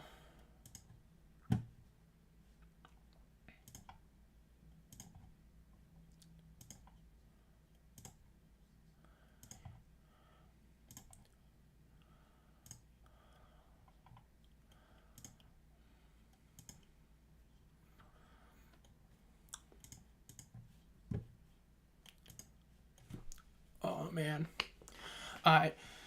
DC needs this, okay? This return is a big deal, okay? They've been able to have good returns, but their best return got called back due to the penalty. Let's see what they do. I mean, when you look at the St. Louis roster at this moment, I can pull it up real quick before the kick is done. I'll talk about it in a second. Alright. There's a flag. Kick was out of bounds. Another bad kickoff. Bad kickoff. I mean, like, on their roster, St. Louis has 1, 2, 3, 4, 5, 6, 7, 8, 9 offensive linemen. They chose to put 2 on the inactive roster. So what's probably going to happen is they're probably going to put at least another one onto their group. If one of these offensive linemen is really hurt, they might sign one. But that's the thing. It's the roster is a lot bigger than the 42 active roster. So it's just that when you only have 42 active, there's only so much you can do. So they have 9 offensive linemen on their roster. So they put 2 of them on the inactive. So they can just put another one on the active if they want to, which is probably what they're going to end up doing unless one of these injuries is really serious and they probably do sign an offensive lineman, but we'll see. All right, DC gets the ball back at the 50. They can score a touchdown here. They need to score a touchdown. Quick pass, first down, about a 11, 12-yard game for Kelvin Harmon.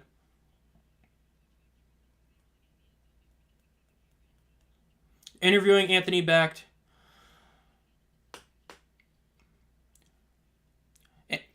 Anthony Beck says the team just has to gut it out about their offensive line. That's true. There's not much you can do. Another quick pass. This is the Te'amu that people remember seeing last year. Quick passes, getting it out. That's almost another first down. Might be called a first down. Great quick pass. DC is driving. They're going to have the ball already at the 30. 11 minutes left. That's an eternity in this league, especially when you have an opposing team that has no real offensive line. You can get the ball back quickly. DC goes for a rush play. Good call. They gain about 5-6 yards on it. They're driving. This is bad for St. Louis. Now that it's turning the other way, DC's offense is keeping St. Louis's defense out. St. Louis's defense is getting a bit tired. DC's offense is starting to roll. This is really bad for them. Let's see. DC already has the ball at about the 24-yard line of St. Louis. 2nd and 5. Talma takes it in shotgun. He hands the ball off again. It's about a 3-yard gain with forward progress. Probably might be considered 2.5. It's going to be about 3rd and 2, 3rd and 3. This is not looking good for the Battlehawks. The defense is driving. They're marking him closer. They're marking him at 3rd and 1. This might be 3rd and 1, but it's a long one. We'll see. This is not good. This is not good. I mean, DC has already pulled off a late comeback against Arlington when they pulled off the 4th and 12 and all that. They could do that again today. Let's see. Another shotgun. Hand the ball off again. Does not get the first down. At this point, I would go for it. Go for it. You have to go for it here.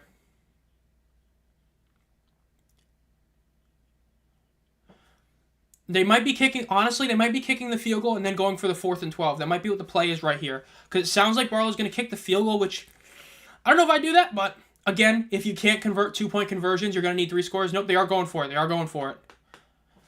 They are going for it. They're snapping right under center. Let's see what they do. They snap the ball. They hand it off again. ESPN continuing to prove why Fox is better because they're using an awful camera angle we cannot see. Looks like it is going to be stopped. Looks like it's going to be St. Louis ball.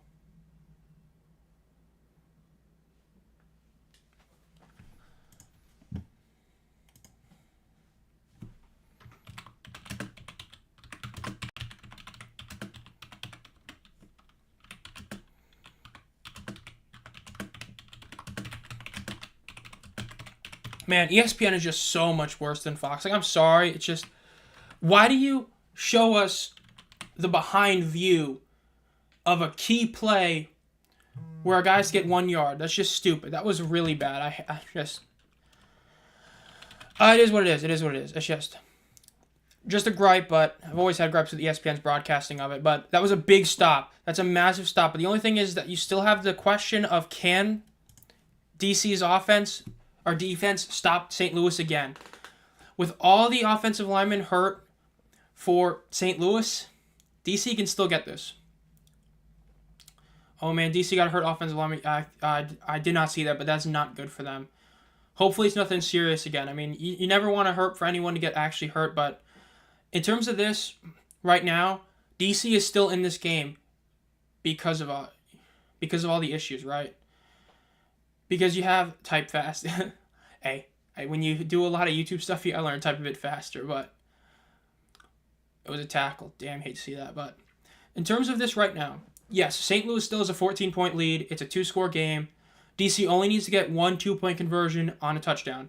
With St. Louis's offensive linemen consistently getting hurt, there's only so much St. Louis can do on offense. If DC can continue getting a lot of pressure and AJ is not able to throw quick passes, they're kind of screwed. So DC just needs to actually score.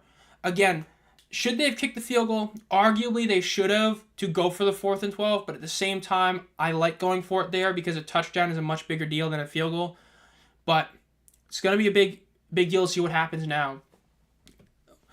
I mean, this game is wild. This is definitely becoming a wild game right here. Let's see what DC can pull off. I mean, if DC can get another 3 and out, that'd be a big deal. Because, I mean, they'll still get the ball probably at about the 40-yard line. If they can get a quick 3 and out and they get a decent return, they'll probably get the ball back at about the 40-yard line. Their 40-yard line. So they'd have to get about 60 yards. They could. I mean, hey, even though this is a game that's 26-12, this is a game that's definitely a lot closer than the score entails. Because, again, even though St. Louis has had a lot of scoring chances, DC's defense has done their job in holding them as best they can. But now that St. Louis's offense is so banged up in the trenches, there's only so much they can do. I mean, they are down to 2 timeouts, but I mean, when you talk about the 2-minute warning, right, you have the extra timeout there, but when you were able to stop the clock on first downs, and you're saving so much time there.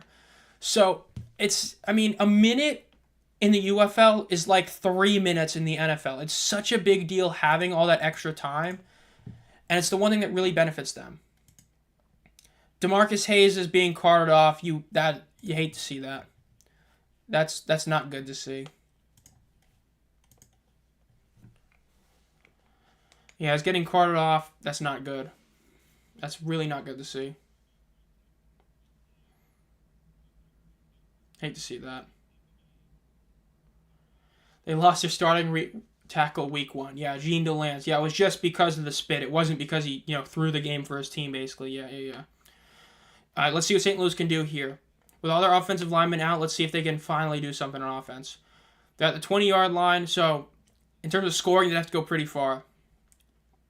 AJ drops back. Protection was good. Deep shot.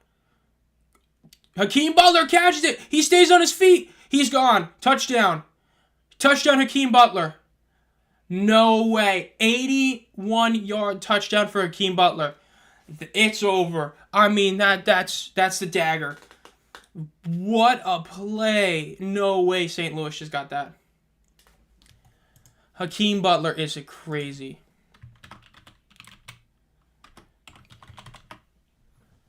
That's crazy. What a play by Hakeem Butler right there. Battlehawks are winning this game. I mean, DC's undefeated streak at home is going to end. They're going to finish 10-1 after this game. All of us who picked DC to win because of that, it's all over. They're done. DC is so done now. Hakeem Butler just crazy.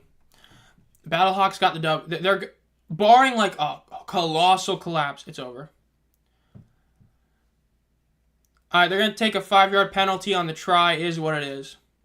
But, I mean, it's a 20-point lead now. That is a 3-score lead. There's almost no way you can choke this. I mean, if you choke this, we're talking like 28-3 levels of choking. But we'll see. DC can try to make this closer. They can try to finish this game with a closer score. We'll see. DC only has 1 timeout left. Not good, but yeah. I mean, this is definitely not looking good for DC at all. This is looking horrid for them. Let's see. DC's going for 2 at the 10-yard line because of the penalty. They throw a deep shot and it's incomplete. It's 32-12. This is a blowout right now. Let's see if DC can make this a closer one. We might see some of that awful prevent defense by St. Louis, which if that happens, always could happen. Let's see. Interviewing Hakeem. Hakeem's got 148 yards. That is a monster game.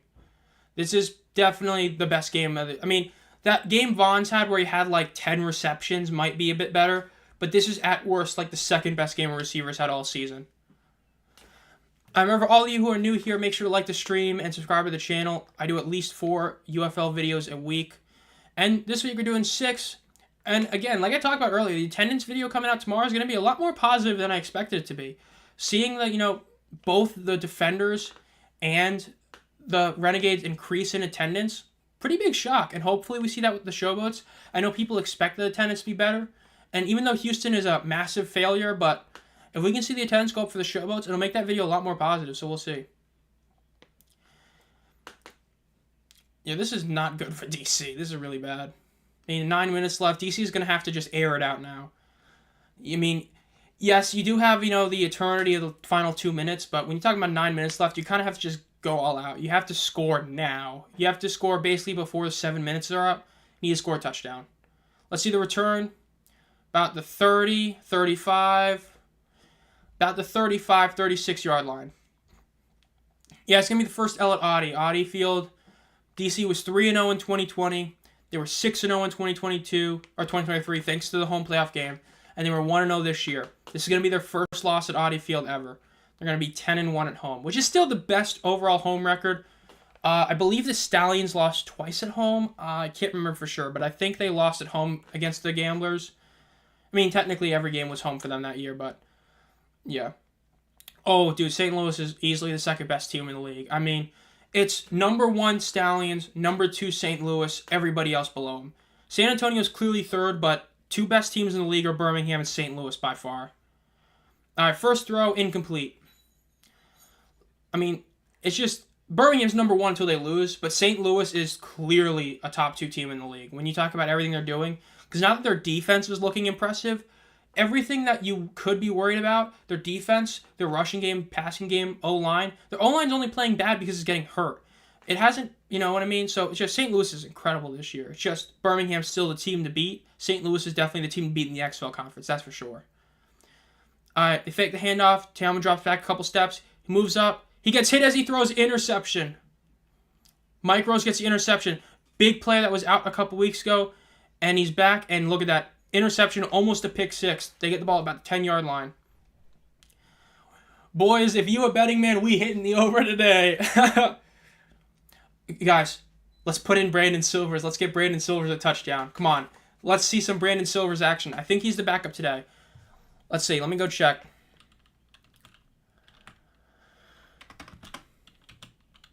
Let's see. Dude, if we see some Brandon Silvers action, that'd be hilarious. Oh, they got Manny Wilkins as the backup. Let's see some Manny Wilkins action. Come on. Yep, the boos are coming down. St. Louis. This is the most impressive win of the... Yeah, this is the most impressive win of the season. This is better than the Stallions Roughnecks game yesterday. Wow. Oh my God. Jacob Sailors just ran he had 3 guys on him and just ran 10 yards for a touchdown.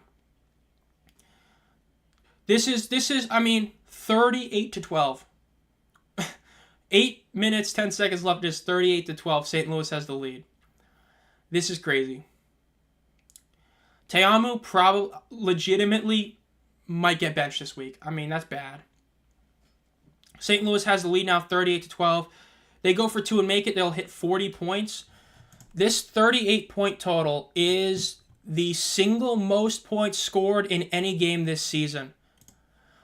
Already. Anything else is just icing on the cake. This is the highest scoring game or highest scoring team in the UFL history. They're going for 1. Aw, come on. And they do get it. 1-point conversion is good, 39-12. St. Louis has a very, very solid 27-point lead. It was huge. Yeah, if I'm a Battlehawks fan, I'm ecstatic. Mike Rose, that was a great play. That was a great play on Mike Rose. I mean, it's just everything's going bad for the defenders. Hate to see it, but Audi Field's home field advantage is going to be over. That's bad, but man. Yeah, the Battlehawks versus Stallions game is going to be crazy. You know what? I think I know what I got to put the poll as now. Let's put this poll up.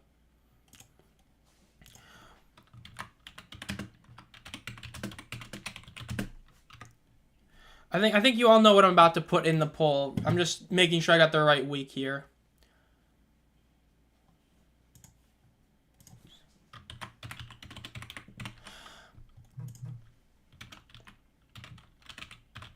All right, let's put the poll out there. Who wins in Week 7, the Stallions or the Battlehawks?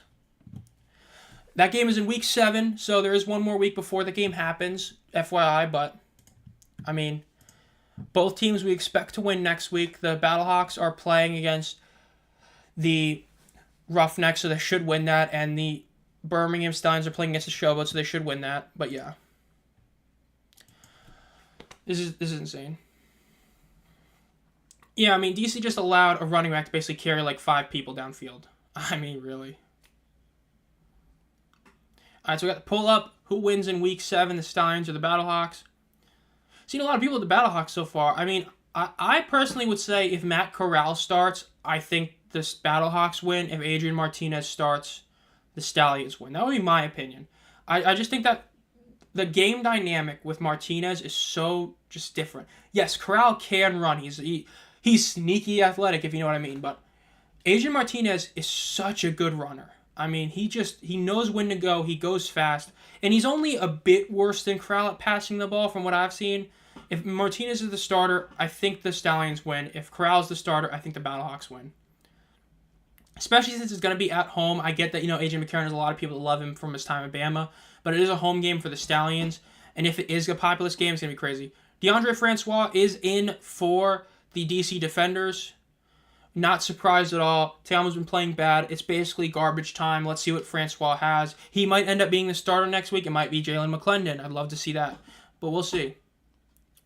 AJ McCarron, Tom Brady of the UFL? Maybe. I mean, Alex Magoo's year last year was unbelievable. AJ McCarron definitely has a shot to become that since Magoo only had the 1 year in the UFL, because that was the best season by a quarterback by a mile. What Magoo did last year was unbelievable. But McCarron's doing it 2 years in a row. That's very impressive. The TV ratings might not be as good as expected because of people turning off the game because of the blowout. But since it didn't happen till late, yeah.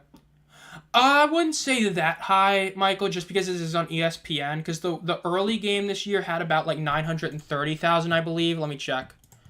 The week 1 game on ESPN had 960,000 and 700,000. I think if this has like 700,000, that's a very, very, very good game. 600,000 is good. I wouldn't be super shocked with 1 million because it is Battlehawks DC. But with the Knicks game starting at 1, with Dover starting like 40 minutes ago, I think it's probably about 750 maybe.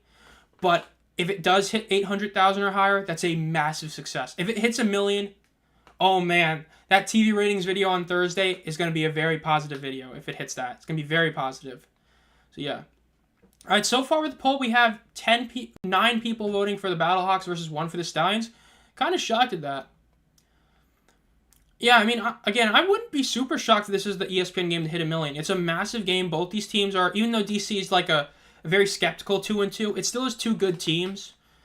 So, I mean, I wouldn't be shocked either. And the Battlehawks just do it again. It's just defense is going crazy. This is a massacre now. Yeah, DC is going to fall a lot.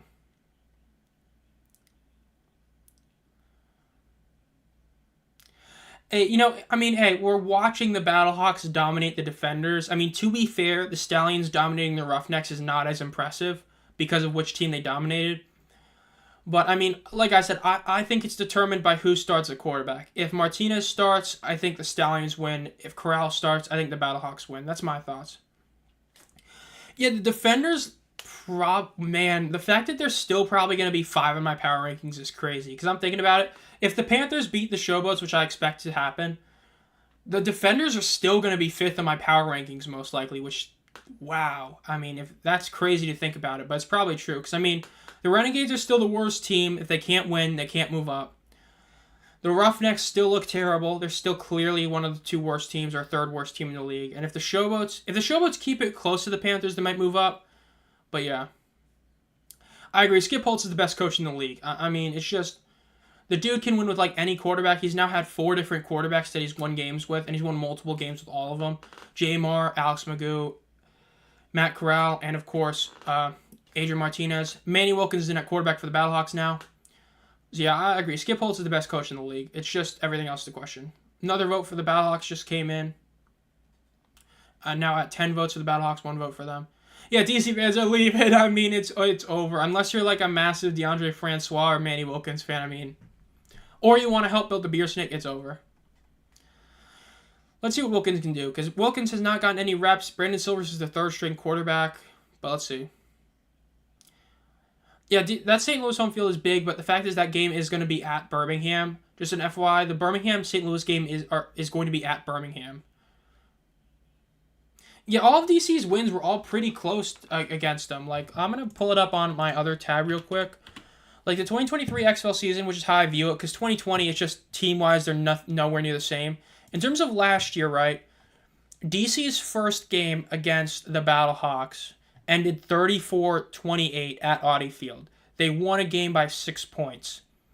Then their second game against them where the Defenders won was later in the season in week 10, where the Defenders... Wait, no, that's not the right week. My bad. The other game they won was when they won in week... I forgot they played back-to-back weeks, that's right. Or almost. In week 5, the Defenders beat them at the Dome. That was their home opener, or their second home game for the Battlehawks. They won 28-20. So both games that DC won were close games in 2023. So, I mean, now DC has to go to St. Louis. Yikes. Yeah, St. Louis is clear-cut second best team in the league, easily. Yeah, if you count the 2020, even if you don't count the 2020 season, DC still leads the rivalry. That's for sure, rookie. It's just like I get why they count it, but at the same time, the 2020 league, like, so many of those players are not in the league anymore. And yeah, some of them are, but like, it's just such a different league, which is why I consider it part of modern spring football and not ultra modern. Like, I consider ultra modern spring football era to be 2022 USFL and beyond. So, the 2 seasons of the USFL, the 2023 XFL, which is why it's the XFL 3.0 to me, and then now the UFL. But, I mean, DC's home field advantage is now taking a massive hit. St. Louis is clearly one of the 2 best teams in the league. I mean, come on.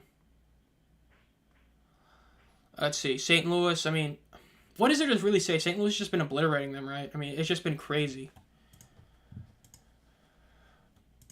I mean, this is crazy, right? This is a crazy game.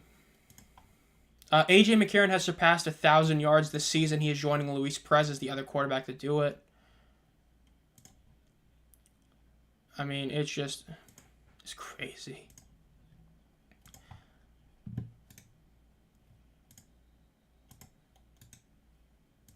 I'm going to pull up some highlights. I know Tim wanted to see some of the highlights since he can't get the game, so I'm actually going to go try and find a couple of these highlights to put on at the very end of this, since we're kind of at, the end of the game and everything's just kind of happening and all that. So, yeah. Oh, this definitely needs to be shown. This TD was crazy. Yeah, I'll get like 4 or 5 highlights, I guess, to show. So, yeah.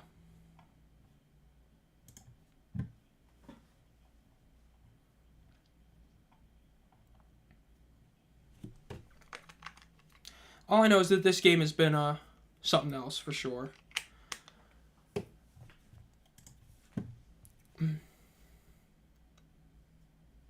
Yeah, St. Louis winning makes the division a lot better. I mean, it makes it very clear cut that the best team is, in each conference and a second team and all that. Yeah, that Week 7 game definitely could be the preview. It for sure can be. Because, I mean, they're the 2 clear-cut best teams in the league, so whoever wins that game definitely is it. So, yeah. I mean, it's just crazy.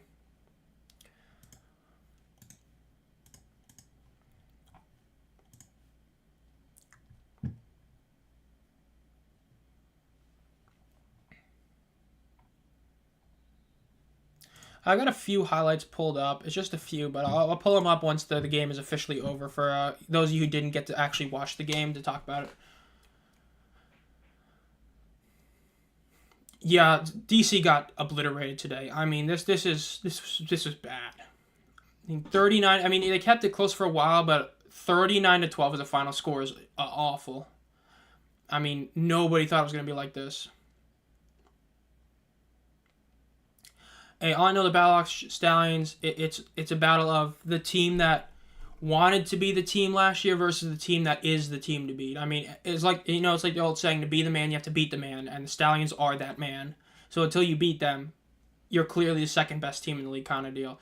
So if St. Louis gets the win in Week 7, that'll be a massive deal. At the same time, though, I mean, the Stallions lost that Week 8 game or Week 9 game to the Gamblers in 2022 and then went on to just win the championship. Yes, it was in large part due to Case getting hurt, but still. All right, 3rd and 20. DC is definitely in this game. I mean, DC only needs to get a touchdown on this play, get the 4th and 12, score a touchdown on that play, do it again 2 more times, and then they could potentially win this game. Bro, this is bad. This is bad. Yeah, Stallions, honestly, yeah, if they're going to move any game to, like, prime time, that's the one you move. Because right now, it's just a 4 p.m. game on May 11th. That's the game you want to put on prime time for sure. I mean, come on. easily. I mean, that's definitely the best game of the season. All right, so we'll close the poll out at about 80% for Battlehawks. Kind of shocked at that, but I mean, we are watching it, so it is what it is. Let's see. And the punt is blocked. Oh my God. St. Louis might score again. St. Louis at the 6-yard line. They might score another touchdown. I'd score a touchdown here. I don't care about kneeling the ball and ending the game. You have the chance to do the funniest thing ever. You have a chance to beat your biggest rival 45-12 if you score just a touchdown. I mean, oh man. That's another block. This is bad. This was a horrid game for the defenders. This is really bad. I mean, yikes. This is bad. This is a bad game for them. They're trying to put their Week 10 selves to shame. This was bad. I mean, oh my God.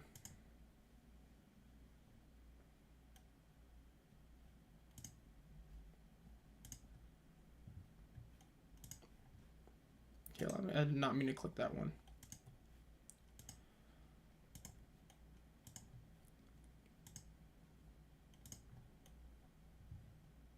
I got that one up. Okay, we're going to hide that. I'm just setting that up. That's going to be where I show the highlights real quick. I'm sure the highlights once the game is officially over. I know Tim and a couple other guys probably haven't seen the game. As long as you guys are still here, I'm going to show. I got like 4 highlights pulled up from this game to pull up just to show them before I end the stream.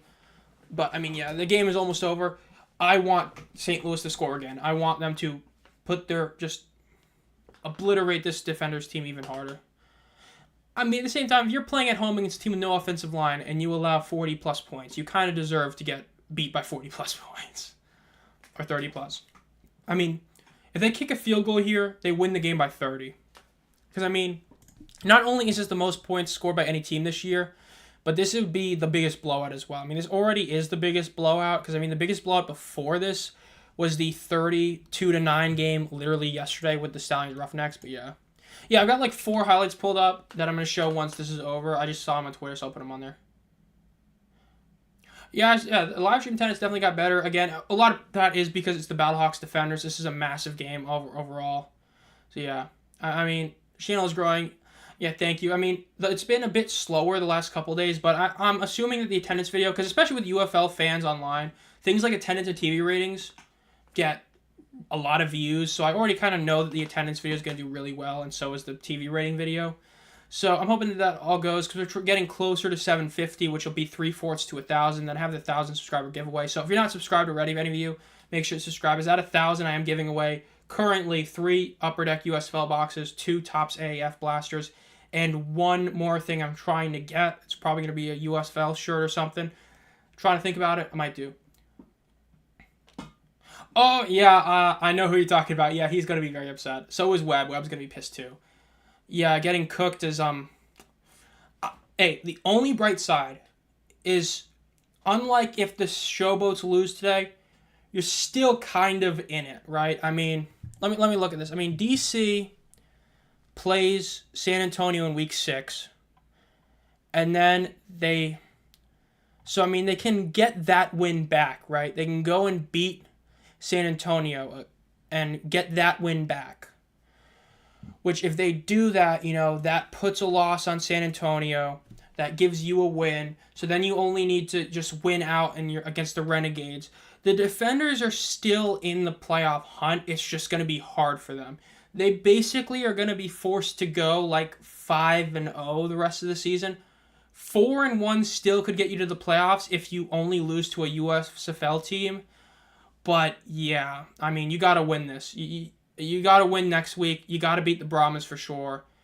If you can go and beat the Battlehawks, the Renegades, and the Brahmas, go 3-0 in that stretch, the Brahmas lose another game, you can easily make the playoffs. It's just that, again, you have to go 4-1 with your one loss being basically to like a USFL team.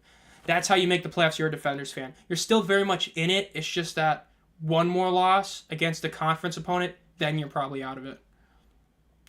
3rd and goal. Come on, let's get the touchdown. Just because it'd be crazy to see this being like some stupid score. Yeah, I mean, this isn't like for sure a weekly thing. This is more of a if I have time to do it, I'm gonna do it. So I was very glad to do it. Manny Wilkins holds the ball. He maybe touchdown. That's over 40 points for the Battlehawks. 45-12. Yeah, I definitely want to do more of these. I mean, that's why I decided to do another one just after last week, because it's like, it did pretty well. It's a fun thing to do, talk with other people who are fans of, the UFL and all that. So, if I can do another one, I definitely will. The playoff games I probably won't naturally, because one of them I'll hopefully be in St. Louis. Hopefully. I'm planning on doing it, but we'll see for sure. But, I mean, I'll hopefully do at least 1, 2, maybe even 3 more for this year, but we'll see. But, yeah. So, let's see. St. Louis is going to go for the 1-point attempt. Let's see if they get it. If they get this, they'll be 46-12 as the final score. They do not get it. The final score is 45-12. Game is basically over, so I'm going to start getting this all set up. I'm just going to, let's put this here. Let's increase the size to basically the same thing this one is.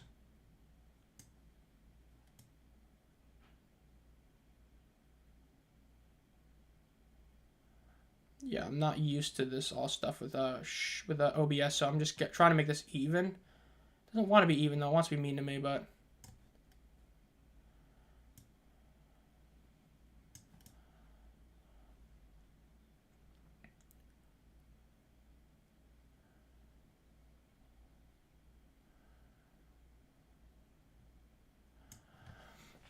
Let's see. Remember, guys, this isn't even the Battlehawks full strength. That is true. They are, dealing with a lot of issues and all that, so that is very much true.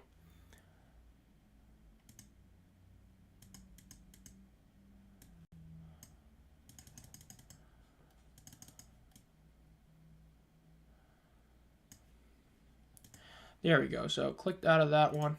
All right, let's go put up some highlights. Like I said, I'm only going to show like a couple highlights, but we'll show a couple of these.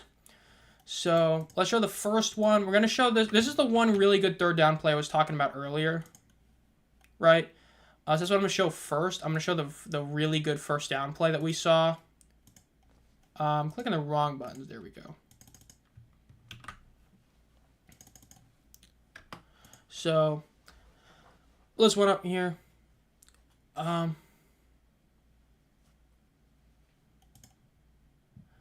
So, yeah, here's the first play. This was the first big play. That was the Alex Ellis first down play. That was a pretty massive play right there. Just show it one more time, right? Pass is thrown. First down. That was a really big play that they had, all in all. Then you have another good play by the defenders in this one. This was their second touchdown, if I'm not mistaken. Yeah, this was their second touchdown. This is the Kelvin Harmon touchdown right at halftime. Just a great catch, and he ran around, got in to the end zone after, making a guy drop off him.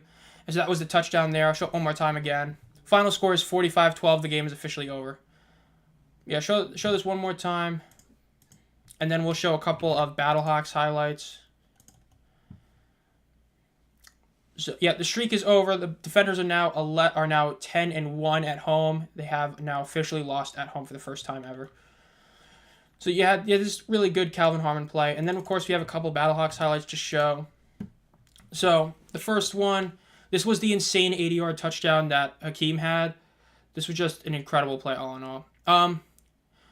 As you said, Rookie did the not the same players. DC's whole receiving core basically got overhauled. Lucky Jackson was the big player they lost, but basically their whole receiving core basically lost, whether it was new teams, retiring, going to the NFL. And then the big one was that their running back, Abram Smith, who many people had as the best player in the league last year due to how incredible he was on the ground. He tore his ACL before the season started.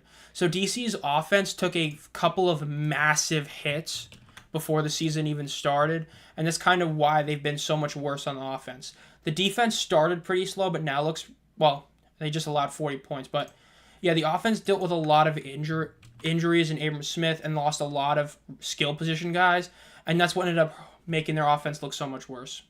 All right, so let's show the 80-yard touchdown one more time. Again, just an incredible play. Breaks the one dude, and he's too fast. And then the last highlight to show real quick, we'll show the Jacob Sailors touchdown late where he just kind of, as you can see, he has literally guys pushing him down. He has like 3+ guys on him, and he just gets into the end zone. Not even, I mean, that was a great play. That was, it was already basically over at that point, but that's the one that really sealed the game. That was a really good play all in all. It's just, like I said, a really good play.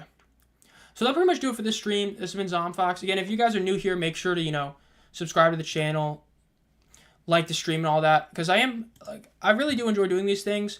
So it's definitely a fun thing to do. I mean, and if you want to, be with a very, friendly community and all that, I upload multiple UFL videos every week. Basically, at this point, it's at least 4. This week, I'm uploading 6.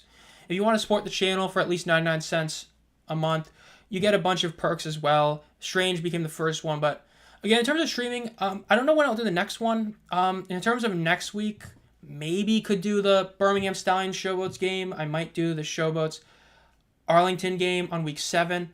I don't know for sure exactly what I'll do, but all in all, this was a very fun stream. Again, it was, great to have another one like this. So I want to thank you all for who were here. I know some of you were here the whole time. Some of you came and went. Overall, really fun time. So thank you all again. And as always, have a great night.